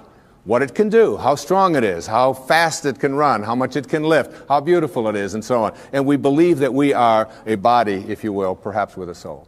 He said the second stage is what he called the stage of the warrior. And this is the time in our adult life when we take ourselves out of our physical self, if you will, and we take this body out into the world, and we do what warriors do, which we attempt to conquer, we attempt to defeat, we attempt to get as much as we can. It's the age of the ego. It's the time when we're saying, what are my quotas? What's in it for me? What can I get? And we go through that stage. And I believe that I was writing earlier in my life to teach people how to be better athletes and better warriors, because that's where I was in my life in those days. And the shift has taken place for me as well. Jung said that the third archetype is what he called the archetype of the statesman or the stateswoman. And this is when we finally get to a place in our adult life when we stop saying, what's in it for me? How much can I get? How much can I accumulate? And we begin to ask the question, how may I serve? What are your quotas? And serving others becomes much more important than our own egos, until ultimately we reach what he called the stage of the spirit, the archetype of the spirit, when we finally begin to recognize that this is not our home. What it means in the holy books when it says, you are in this world, but you are not of this world. And these four stages represent also where we can look at our own self. How am I doing going through these? To what extent do I find myself consumed with my own quotas? What's in it for me? How much can I get? And ask ourselves that question as we begin to interact and deal with other people. Being able to manifest, being able to attract into our lives what it is that we'd like to attract into our lives boils down to a formula that I'd like to share with you here this evening. And this formula is one that everyone that I know who is able to get things into their life practices this. I call it the 4 reallys. All right? So that what you really, really, really, really want, you will get. And these 4 reallys each of them stands for something. And if you look at people who are good at, some people call them lucky, some people call them highly spiritual, whatever it might be, but they are good at getting what they want in their lives. And here are the 4 reallys. The first one says, I wish. So what you really wish for, everything that you'd like to get into your life starts with a wish. It's a thought. I wish I could get that job. I wish I could get that promotion. I wish I could lose weight. I wish I could get rid of that addiction that I have. I wish I could, whatever. It's a wish. So you have to start with a wish. The second really stands for what you desire. What you really wish and desire. And the difference between what you wish for and desire is in what I call asking. Ask and you shall receive. Ask and you shall receive. It's not empty words. Be willing to ask. When I get stuck sometimes writing and I'm just not quite sure where to go or whatever, I just leave the typewriter, I leave the yellow pad that I'm writing on, I walk over to the couch and I get into a meditation and I say, I would like some help in having this become clearer as to how to express it. And it's always there. Sometimes the phone will ring. And my wife will call and she'll say, did you know that this was in the mail? And I'll say, read it to me, and it'll be exactly what I needed. Sometimes it just comes in the thing that I call an intuition or an insight, whatever it might be. The third really stands for what I intend. So now you shift away from what I wish for and ask for, and you frame it in such a way that you intend to create it. I intend to create this, whatever it might be, whether it's a healing, whether it's a losing of weight, whether it's getting rid of an addiction, whether it's creating prosperity. I intend to create it. And if you notice people who are good at manifesting, they don't mince those kinds of words. I will do it. And someone will say, well, what if it doesn't work out? You say, well, then I'll just learn whatever I have to learn from it not working out. But I intend to create this in my life. There's an intention, and the intention is so powerful that you become independent of the good opinion of other people. You're not checking it out with the tribe. You're not checking it out with what everybody else out there said you should do or shouldn't do. You're saying to yourself, I intend to create it. And I often tell people, don't tell anybody else about what you want to manifest. Don't make it a big statement. Instead, keep it to yourself. And they say, why do you want to say that? I say, because the minute that you do, you invoke ego. And in quantum physics, there's a simple line. It says, particles themselves are not responsible for their own creation. Another way of saying that is the way St. Paul said it. That which is seen, he said, hath not come from that which doth appear. That is, the source of everything over here, it's not over here. It's in this invisibleness. And once you invoke ego, you have to defend it, you have to explain it, you have to get the tribe involved in it, and before long, you've lost the capacity to manifest. It's a spiritual journey. Inspiration, in spirit. When you're inspired, in spirit. The fourth really stands for passion. Passion. That is, I am absolutely passionate about it, and I intend to create it with that love. One of the great books that one of my teachers sent to me from ancient India, written like 3,000 years ago, has a line in it that says, to attempt to manifest what you want without passion is like dressing up a corpse. So you take this corpse, and you put a tuxedo on it, and you dress it all up, and you put all the makeup on it, and you take it out into the world, and you say, now see what you can get for me. But basically, it's dead inside. And if it's dead inside, that is, if it lacks passion, if you lack passion, you're not going to be able to attract it into your life. So what you wish for, ask for, intend to create, and have passion about, you'll get. You'll get it. That's the good news. The bad news is that what you really, really, really, really don't want, you will also get. And this is one of the most difficult things for people to understand. And when you're dealing with the tribe and you're dealing with what is and what everybody else tells you is impossible, and somebody might be watching this and say, well, that's just a lot of nonsense. I mean, you can't just put your attention on something, think about it, and have it come true. It involves a whole lot of other stuff like that. You see, here's how it works. You cannot attract thin from I hate being fat. Because if what you think about is what expands, and what you're thinking about is hating being fat, then hating being fat is what you will continue to manifest. You act upon what you think about. You cannot attract prosperity from an inner consciousness that says, I hate being poor, I despise being poor. Because if you despise being poor, if you're angry about being poor, then being angry about being poor or despising it is what you will continue to act upon, and you'll be able to say, see? Now it gets worse. You cannot manifest what you want if your attention is on what is. If your attention is on what is and the circumstances of your life, that's where your thoughts are, then you will continue to create what is into your life. You've got to figure out a way to get your mental images, your energy, your attention, your higher awareness off of what is and onto what you want. And every time your thoughts are on what is, you shift it to what do I want? And it's even worse than that. You cannot manifest what you want if your attention is on what always has been. This is the way things are. You'll hear people say it to you all the time. These are the circumstances of life. Don't you understand? This is reality. Wake up. These are the way things have always been. There's always been poor people. You're one of them. That's just the way it is. And you watch that person, and being poor continues to manifest into their life. If you keep your attention on what always has been, then what always has been is what you'll continue to manifest. As you think, so shall you be. These aren't empty words, folks. This is reality. And the worst and ugliest of all is this.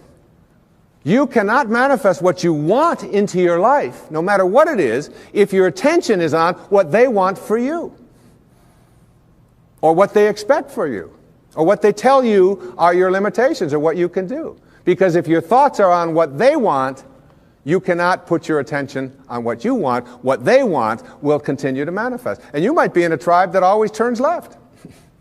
And all you want to do is make a right turn. And you go to all the tribal elders and you say, look, I just want to make one right turn. And they say, wait a minute. In our tribe, we only turn left.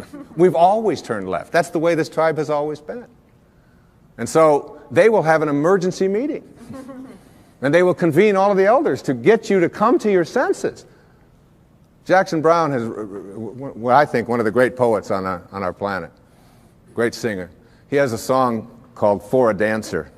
In there are words to this effect. He says, just do the steps that you've been shown by everyone you've ever known until the dance becomes your very own. Which is what most of us are doing. We're doing the steps that we've been shown by everyone we've ever known, and the dance has become our very own. And later on in the song, he says something to the effect of, into a dancer you have grown from the seeds someone else has thrown. Go on ahead and throw some seeds of your own somewhere between the time you arrive and the time you go home. And then the kicker, it always gets to me when I listen to this song. He said, because in the end, there is one dance you'll do alone.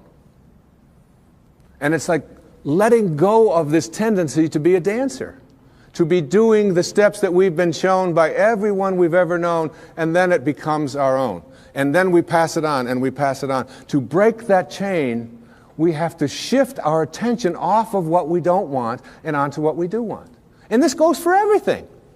I was at doing a book tour up in Chicago. I get off the airplane, and a woman picks me up, and she's got a doozy of a cold. Like, you know, Snoopy's, as my kids call it, coming out of her nose onto her dress. I mean, it was, and I was in this little Honda with her for 2 days. And so I said to her something to the effect, I can't remember what it was. I know she didn't like it. But I said something to the effect of, oh, it's been 20 years since I've had a cold like that. And she said, oh, that's just what I needed to hear. It's people like you who go around telling us, normal, mortal human beings, that when we have a cold, we should be feeling guilty. She said, I don't appreciate that at all. She said, colds are just things that happen to us. I said, well, I understand that. I said, but I just don't think like you. She said, well, what do you think? I said, well, tell me what you think. You're the one with the cold. She said, well, I think colds are viruses and that they're in the air. And they're going to land on us every once in a while. And when they do, we shouldn't be feeling guilty about it and feeling bad about it, and people like you writing books about it to make us feel worse. I said, look, we're on the same page here. I said, I believe just like you. I think that colds are in the air and that they're viruses and that they land on us. She said, well, how come you don't get a cold then? I said, because when they land on me, I talk to them. She said, you talk to viruses? I said, of course. She said, well, what do you say? Well, I say to it, look, you've landed on the wrong immune system. I'm not going to talk about you to anyone. I'm not going to complain about you. I'm not going to give you any attention. And you have no room to flourish on this immune system. You're just not going to do your work here. But there's a lady in Chicago who's waiting for you. Now, you laugh and you think that that's silly, but I'm telling you that when you keep your attention on what you don't want is what will keep manifesting into your life. Addictions have been described as never getting enough of what you don't want or what you despise. So we keep our attention on what we don't want, and what we don't want is what we keep seeking after, and then we despise it. When we put our attention on what we do want, when we shift to a place called unconditional love and begin to view it as something that I don't have to be dependent upon, you can shift right out of it. The currency for attracting what we want into our lives is our thoughts. As you think, so shall you be. Begin to place them on what it is that you want, and you'll start seeing it shift over and over again. And people who are terrific at getting what they want, you start getting inside of their head and say, what do you think like? How are you organized in here? And you know what they always say? I never, ever allow my thoughts on anything that I don't want. And no matter who out there is saying, yes, but you can't do this. Yes, but you can't do that. I never allow that kind of energy. I shift away from that energy instantly. That's what separates great masters from ordinary human awareness. I have been talking during this program about a consciousness, an awareness, a level of functioning or living or thinking which involves something that I call spirituality. It isn't restricted in any religious way.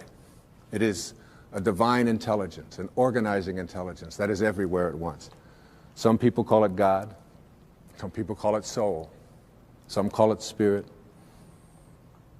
Back in the times of slavery, there was a young man.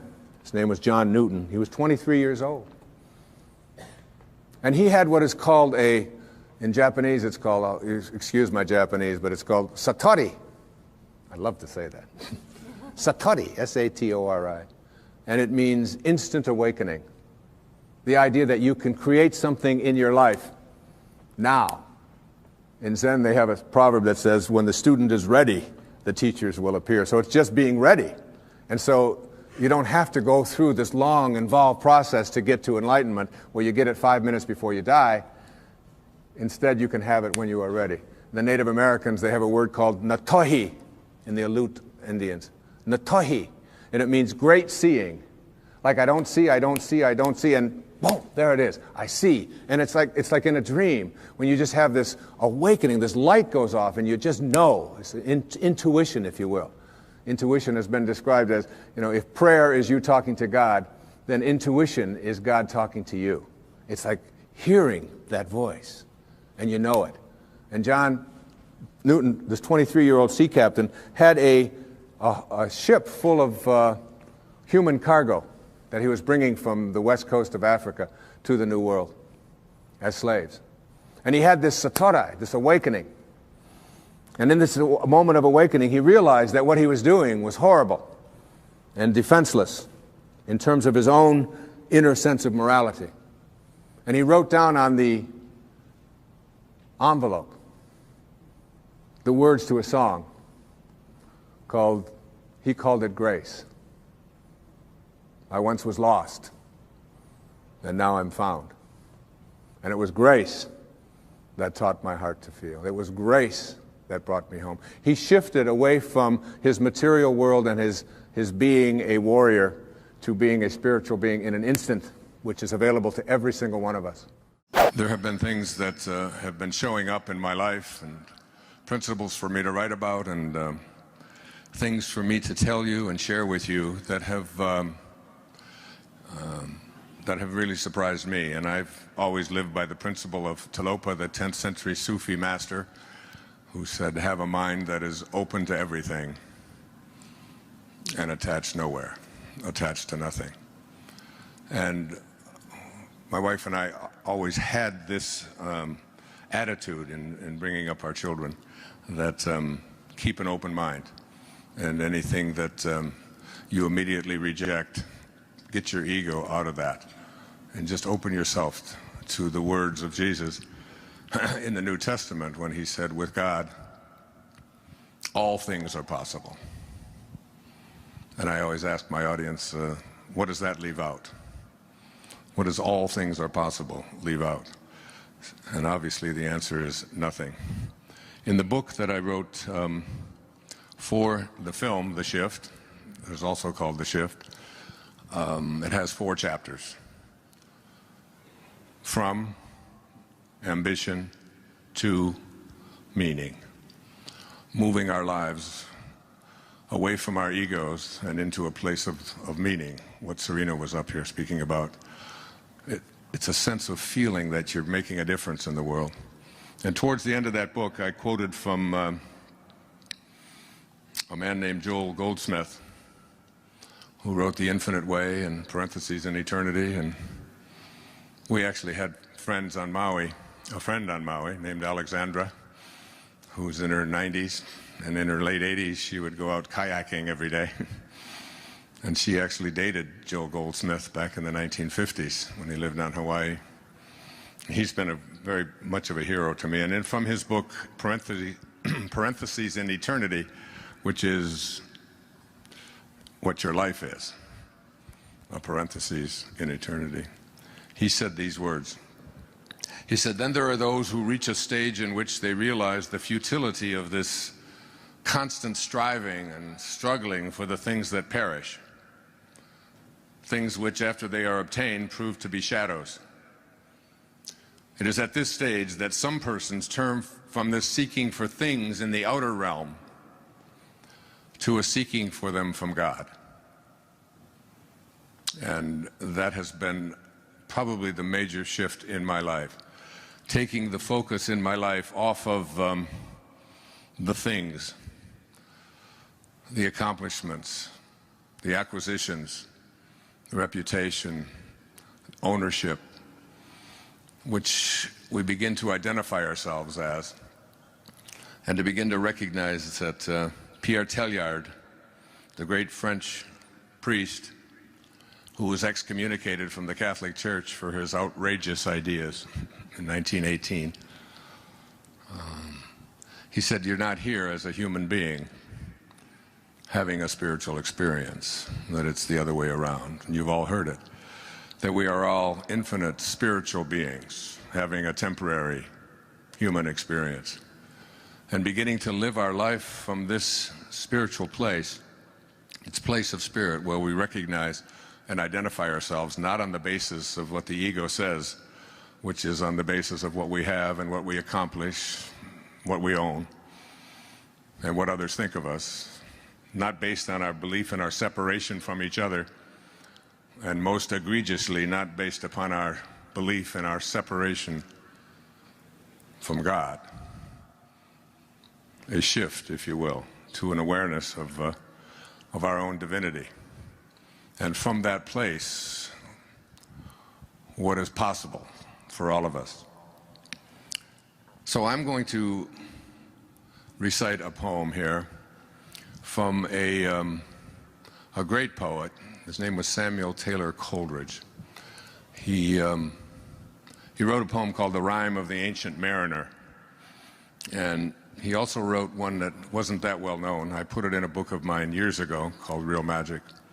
I started it with this. And I'd like you to, as I give these words, I'd like you to think about what the poet is asking, and whether or not you believe in your heart or know in your heart that what the poet is saying is possible for you, or whether you think it's just the fancy kind of fanciful meanderings and dreamings of an idealist. Ask yourself, is this possible? He said, "What if you slept? And what if in your sleep you dreamed? And what if in your dream you went to heaven and there picked a strange and wonderful flower? And what if, when you awoke, you held that flower in your hand? Ah, what then?" He concludes his poem. Ah, what then? And I wonder if you think such a thing is really a possibility, that you can go into a state in which there is no form, no beginnings, no ends, no boundaries, no limits, and bring from that invisible place something that has substance, that has boundaries, that has form, that you can hold, that you can smell. And then ask yourself if that's a possibility.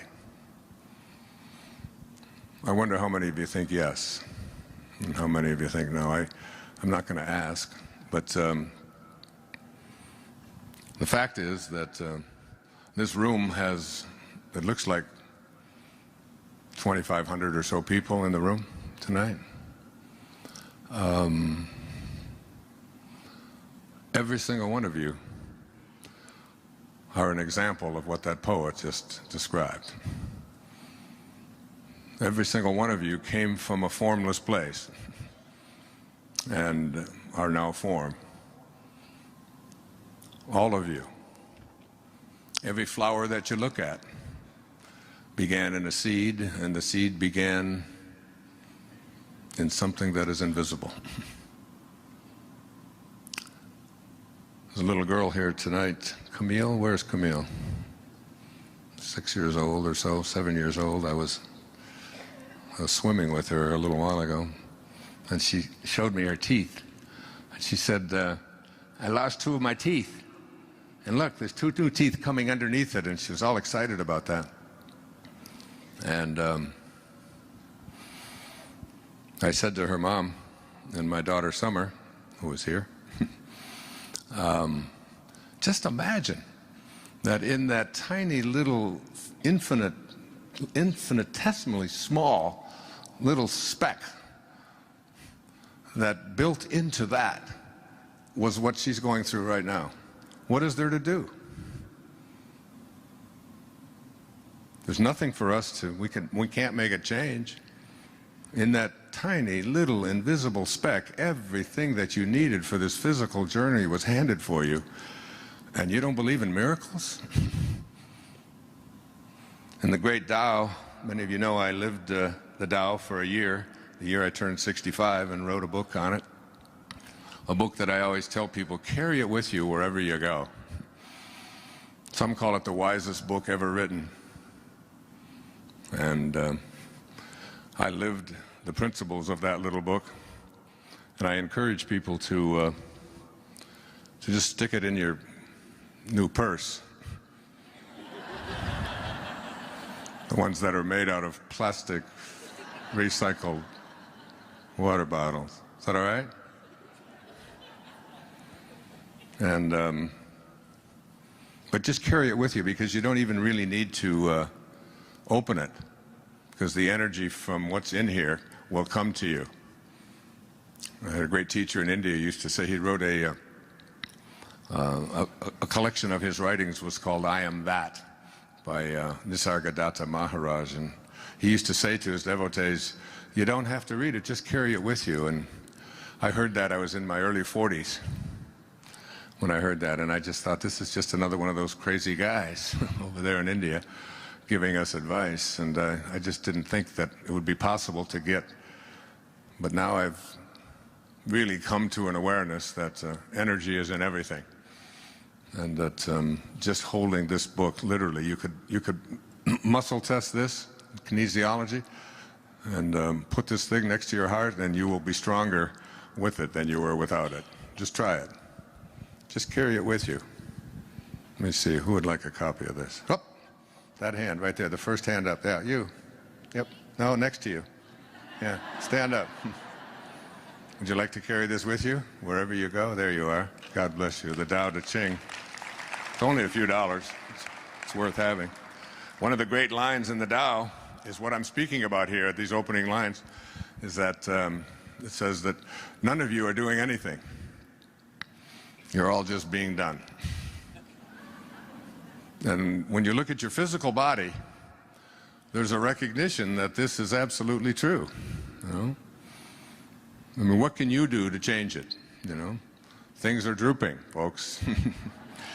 You can fix them up if you want to, but the inevitable is there. And the hair, well, for some of you it turns gray, and for some of you it just turns. It just goes somewhere else.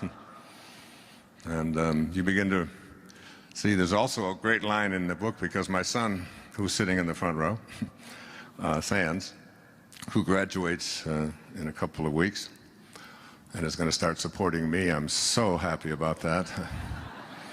Because I often have quoted Lao Tzu, and he has often said, the Tao, God, divine mind, the Tao does nothing.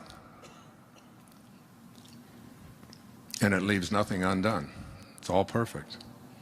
So I say to him over the summer over in Maui, I said, Sands, come on, do something. You got to do it. Let's go. We got to do something. He looked up and he said, I do nothing. And I leave nothing undone.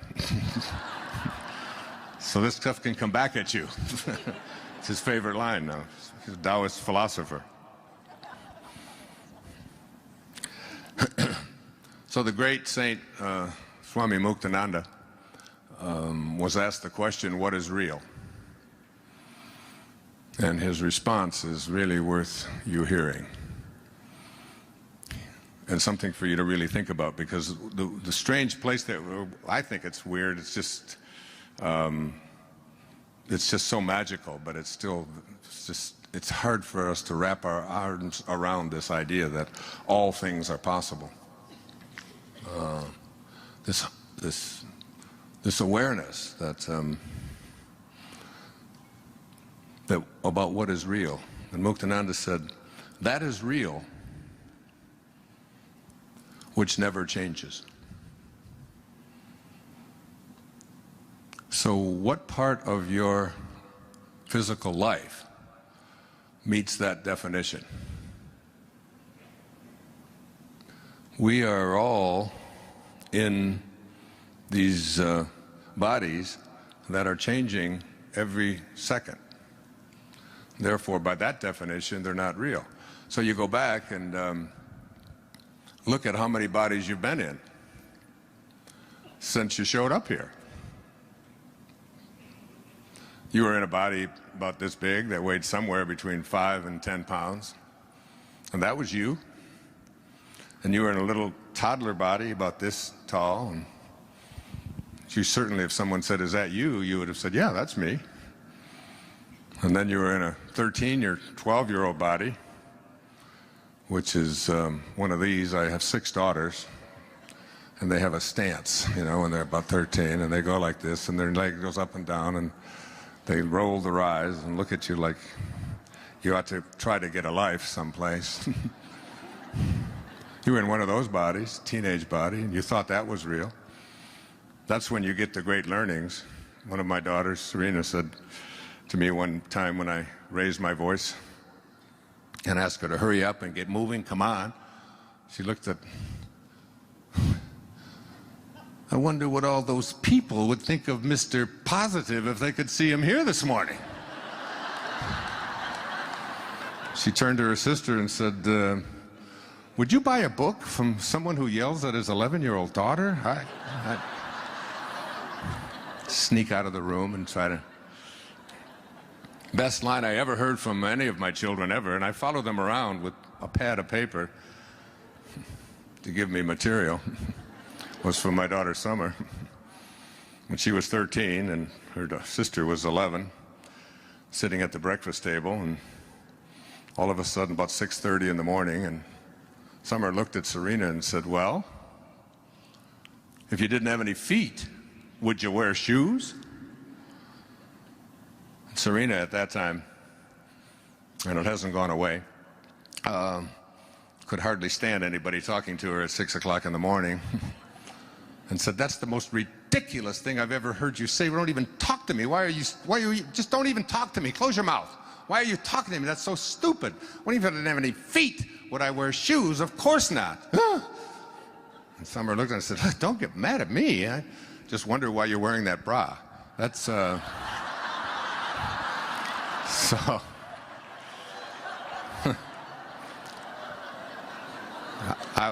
you were in one of those bodies.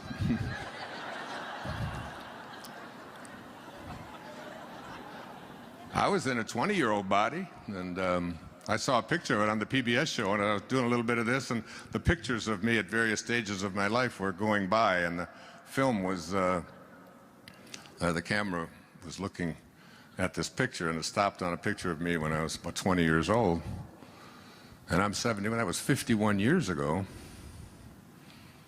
And there's not one cell of that body left on this planet. I really thought it was real. And when you were in your 20-year-old body, you thought it was real, didn't you? I mean, it's just like, you look at it, you say, of course it's real. And now you look back at it and say, if it was real, where is it? And where did it go? Emily Dickinson, another great poet, one of my very favorite poets from Massachusetts, would would give talks back in the 19th century, and she would pick up a handful of dirt, and she would say, just let this in. This quiet dust was gentlemen and ladies and lads and girls, was laughter and ability and sighing and frocks and curls. This passive place, a summer's nimble mansion where bloom and bees fulfilled their oriental circuit, then ceased, like these. That's who you are, if you believe that you're your body. Just quiet dust that's going to fulfill its circuit and cease. And we all know that we're something much more than that.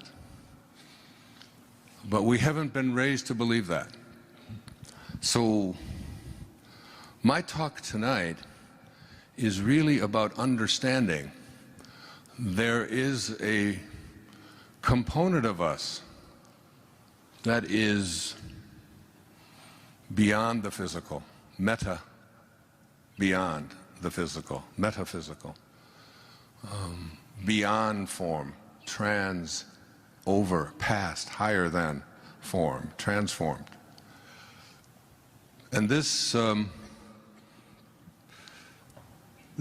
part of who we are has infinite possibilities and can do anything, can heal anything, can manifest anything, can attract into our lives the right people. And you get a sense after a while that that this invisibleness that is who we are is, as you begin to elevate your awareness and move to a higher level, and this is basically the essence of it. It's that we were all conceived and born into a world and a culture in which we were raised to be ordinary. And ordinary isn't so bad. I'm not here to put down ordinary and average and fitting in and all the things that ordinary comprises. It's just not what I want for me. And I got the mic tonight. So, and ordinary really means, it means fitting in. It means getting along. It means becoming a good citizen. It means filling out the forms. It means paying your taxes. It means having your children and providing for them and taking care of them and going to work, going to school and getting good grades and graduating and your family and doing all of this, these ordinary things, and then getting to the later stages in your life where you become a grandparent, and then you live your life through your grandchildren, and then you die. And this isn't an indictment of that. It's for me an awareness that if I put my hands here about at my waist, I am speaking about ordinary consciousness. And where I would like to take you tonight, where I have been taken in my life, particularly in the last year or so, and particularly in the last decade or so, is to a place that I call extraordinary awareness. And extraordinary awareness is, it encompasses all of ordinary. So that you're listening to an ordinary man. I fill out the forms, or I get somebody to do it for me, more like it. And I pay my taxes, and I've provided for all of my children. And I went to school and saw that they went to school and was there for them as much as I could be, and did all of the things that we would say constitute ordinary. But extraordinary doesn't stop here. See, this is where it stops for so many people. And they go through their life with this, remember the Barbra Streisand song? Is that all there is? And there's this sense that, that there's more. There's a calling. There's something in me that transcends the physical, that transcends ordinary. And this something that wants to move us to this extraordinary level out here is beyond the ego. Everything I've spoken about here is the ego. It's the striving for, it's an identification and a belief in my identity as a physical being, and believing in what my physical self tells me is my reality, and evaluating it on the basis of what I can see and touch and feel and smell and hear, so that it's my senses, my sensory self is here. But this up here, between ordinary and extraordinary, where I believe anyone can go at any time, here we are what E.E. Cummings, another favorite poet, he said, to be nobody but yourself in a world which is doing its best night and day to make you just like everybody else means to fight the greatest battle there is to fight and never stop fighting. This is how the poets think. It's about going beyond average. It's about going beyond ordinary. It's about recognizing your own divinity. It's about understanding that there's something inside of you that is calling you. It's your spirit, it's your soul.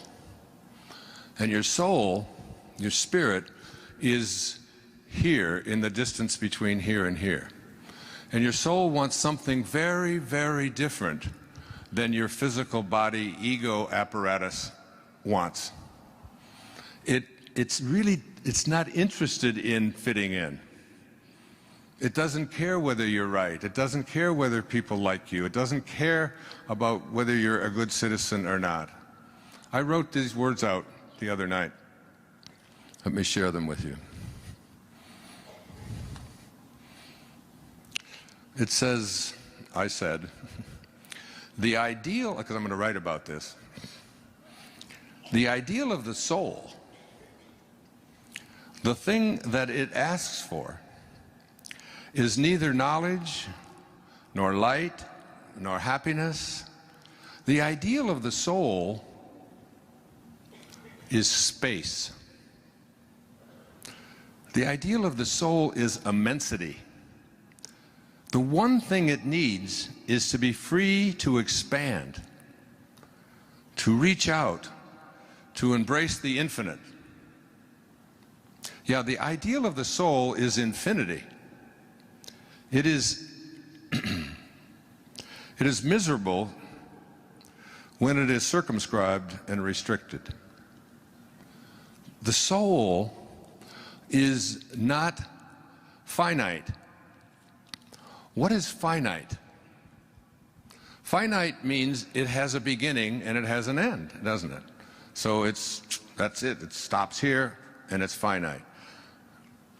The opposite of finite is infinite, infinite. And what is infinite? What does it mean when something is infinite? It means that it is always expanding, right? It doesn't stop any place. It is always growing. It's like the universe. It's just infinite. What do you think's at the end of the universe? Just try to imagine a finite universe. And we come up with, well, what would be at the end of it? And what we think is at the end of it is what? What, is there a wall? If there's a wall at the end of the universe, the poet would ask, what's on the other side? And where does that end? So there's getting in touch with this infinite part of ourselves is really the part of us that says, there was a song that was popular when my mother was a young woman. It was called Don't Fence Me In. Oh, give me land, lots of land, and the starry skies above. Don't fence me in. Remember that song? All the old folks singing. My daughter's looking at me, what is he going to do now? He's going to embarrass me. We don't want to be fenced in. Now, before I had any children, I had 8 theories about how to raise children. I even wrote about them. Now we have 8 children, I have no theories. But the one thing I know about raising children is this, that nobody likes being told what to do. Right, Sage? I was telling the story of you, honey, on Mother's Day one year at a restaurant where we were all there, my mother, Marcy's mom and dad, and we were all there. And Sage is, in a lot of ways, like me, what I call I tell this story at every talk, so I might as well hear it. That's the scurvy elephant. When I was in the foster home back in Mount Clemens, when I was about 6 or 7 years old, I came home from school, and Mrs. Scarf, who ran this home, had this home that a bunch of us lived.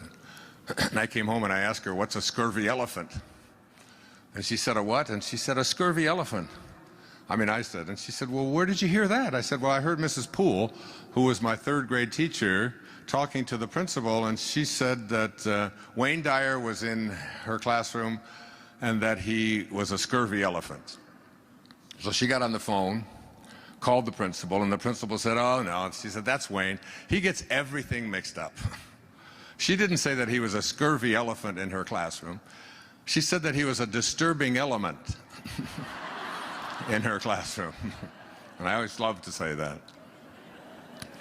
So a scurvy elephant is, and my teacher, Abraham Maslow, used to always say to us, you know, the number one marker of self-actualizing people is their independence of the good opinion of other people. They're just not interested in being told what to do. I watched on my iPad, which I just got, and it had a commencement address by Steve Jobs at Stanford University. It was a 15-minute, and I just sat there, and before I meditated, I listened to what he had to say. This immensely scurvy elephant, who really, just passed away a few weeks ago, and you know, many of his biographers now saying that he's up there with Thomas Edison and Benjamin Franklin and Alexander Graham Bell, people like that. He really changed who we are as a people and how we communicate with each other. And his advice to the whole graduating class at Stanford was, don't live somebody else's dharma. Don't listen to that inner calling. And whatever it calls you to do, listen to it. And don't pay attention to anybody telling you what's possible or what's not possible, or whatever. Just fight for it. Sage was at Mother's Day, and I don't even remember what it was that she wanted to wear or didn't want to wear, but it had something to do with dresses and skirts and slacks. And I remember that Mother's Day walking in the parking lot with Sage for 45 minutes or so, talking to her about, I know exactly how you feel and how you think. I said, but there's a lot of people who think that you should maybe wear something nice. It's Mother's Day and it's a restaurant. I said, but you don't have to go back in there. We'll go home and get something afterwards if you want. And she just gave me that, I don't want to do this, and why should I be told what to wear? And I understood that. I understood it very strong. And she's still doing that. But it also serves people very, very well. This idea that I'm going to listen to that voice, and we all have it. And when we have this voice, And this voice has passion associated with it. That is, when you feel a strong passion towards what it is that you want to become, what you want to create, the kind of person that you intend to be, when you have that within you, it doesn't make any difference whether anybody else understands it or gets along with it. You don't even try to talk to anybody else about it. You just listen to it, and you become a disturbing element. You become a scurvy elephant in the world. And it's the only way you'll ever feel fulfilled. You won't get it by fitting in. So you have to listen to your soul. And your soul is that invisibleness. And your soul is not finite. Therefore, everything up to here is finite. Everything that I spoke about, filling out the forms, fitting in, being a good citizen, doing all the right things, all these things which I applaud, which are all fine, but they only take you, you end up living a half-lived life.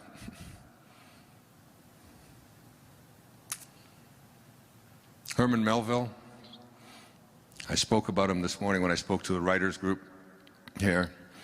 I mean, his writing was so profound and so beautiful, and he had this one line from Moby Dick, which is really not the story about a man chasing a whale. It's the story of a person who has an obsession, and that whale is a symbol of I must achieve it. I read a really great book this summer. Every one of my kids have read it. It's called Unbroken by Laura Hillerbrand. And I recommend that you read it, and wherever this is going around the world, get a copy of it. It's the story of Louis Zamperini, who survived on a raft across the ocean and was taken to a Japanese prisoner of war camp, and on and on and on, and survived against all odds. And then at the end was able to go back and forgive. I mean, it's just a powerful, beautiful, spiritual experience. And and Ahab was pursuing his own inner voice that just couldn't be stilled. And this is how Melville spoke, because I live on an island in the middle of the Pacific, Maui, where I invite you to come in January to listen to the whales. Go on a whale watch with me, and if you like what I'm speaking about here tonight, we do 2 or 3 days on it in January. Here's Melville. He said, "For as this appalling ocean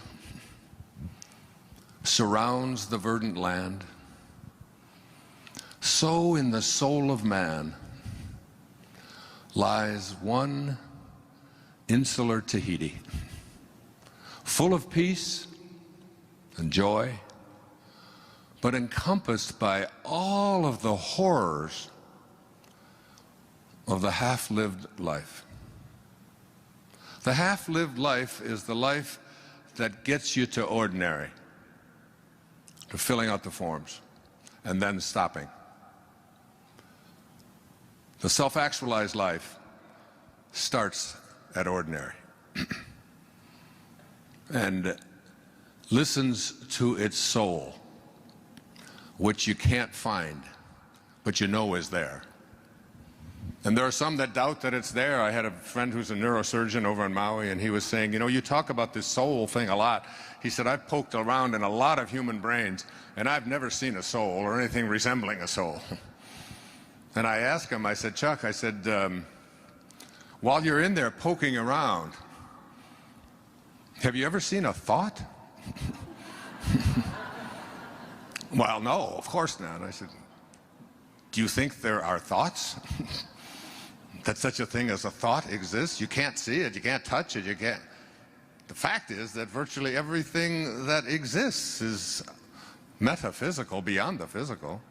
It's very limited, our physical world, and it's not even real by Muktananda standards, because it's always changing.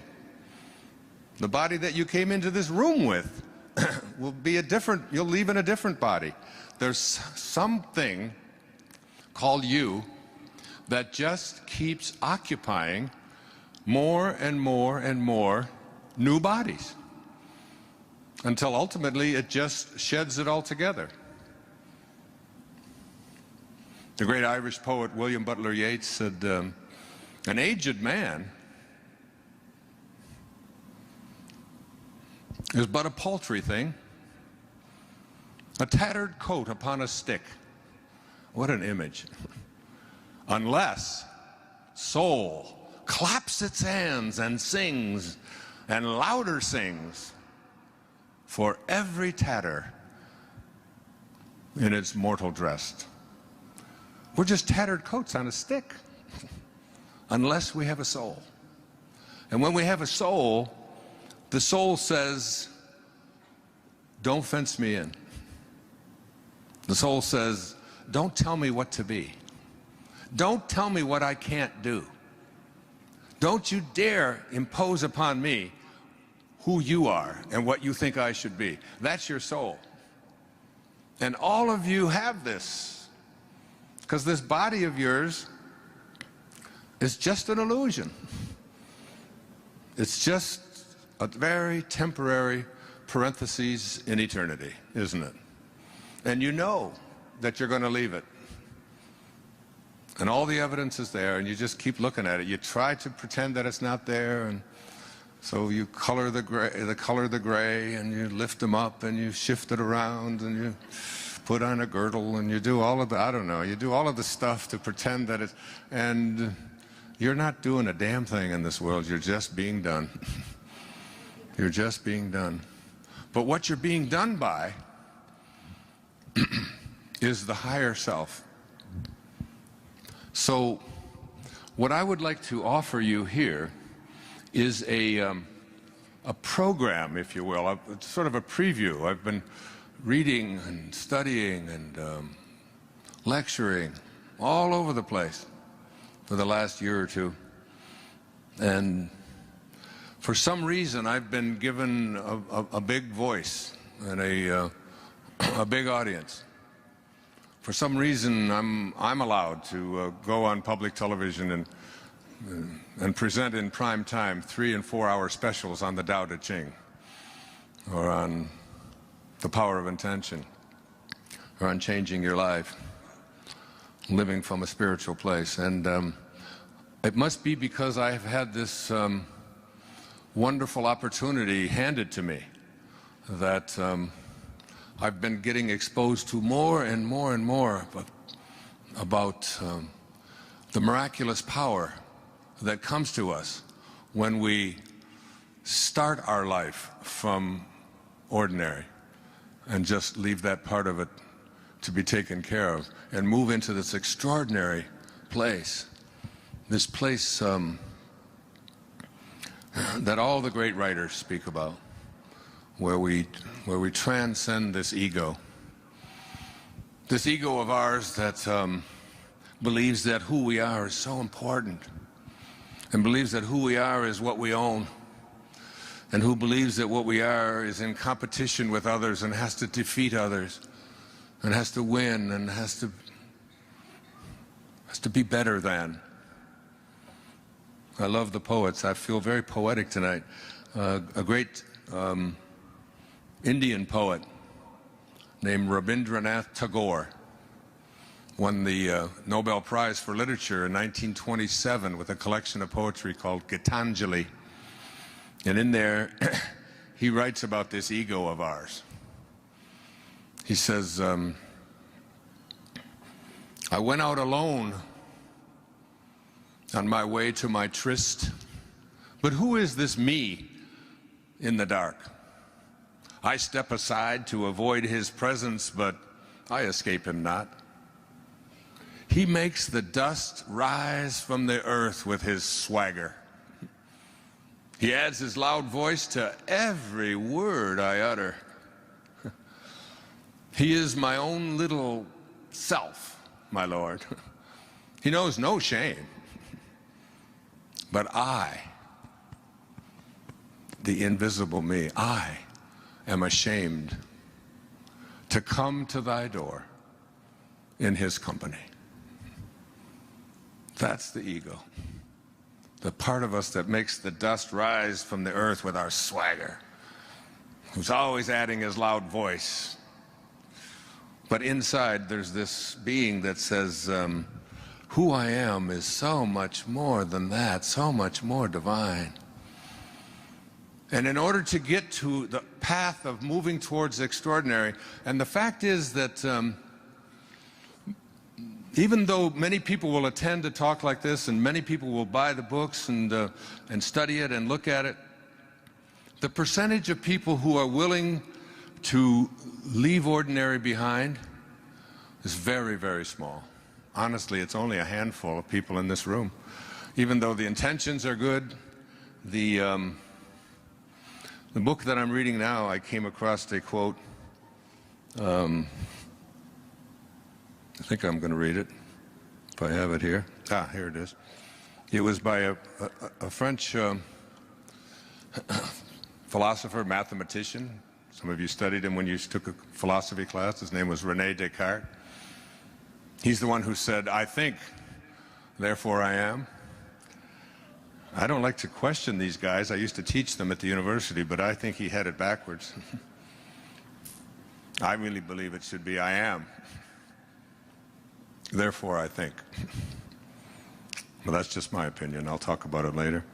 And Descartes said, in order to reach the truth, it is necessary at some point in one's life to rid oneself of all the opinions one has ever received and to rebuild one's entire system of knowledge from the very foundation. And I think I've done that recently. Just tossed out. I think this diagnosis of leukemia 2 years ago really helped me to do that. And to just say, I'm starting over. I'm going here. And I've been doing it in some ways. Many of people think I've done it my whole life, but honestly I haven't. I've wallowed around in that ego a lot in my life. And so in order to do this thing, you have to recognize that it fundamentally involves changing your concept of yourself. And changing your concept of yourself really means understanding what is your concept of yourself. Like, who are you? What is your concept of yourself? Your concept of yourself is everything that you believe to be true about yourself and what's possible for you and anyone else. And it really means changing most of that, because you have been raised to be ordinary. You've been raised to believe in your limits and how far you can go. And you've have this imposed upon you by your well-meaning parents and grandparents and culture and religion and business and education. The systems that you have been immersed into have basically told you, get here.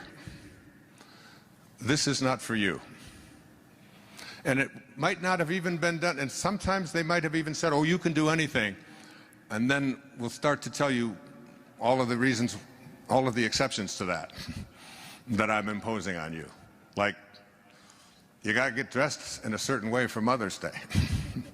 And you've got to fit in, and you've got to do this, and it's by God, it's like the soul has no finiteness to it. It's infinite, so it means it just wants to keep expanding. It wants to keep growing.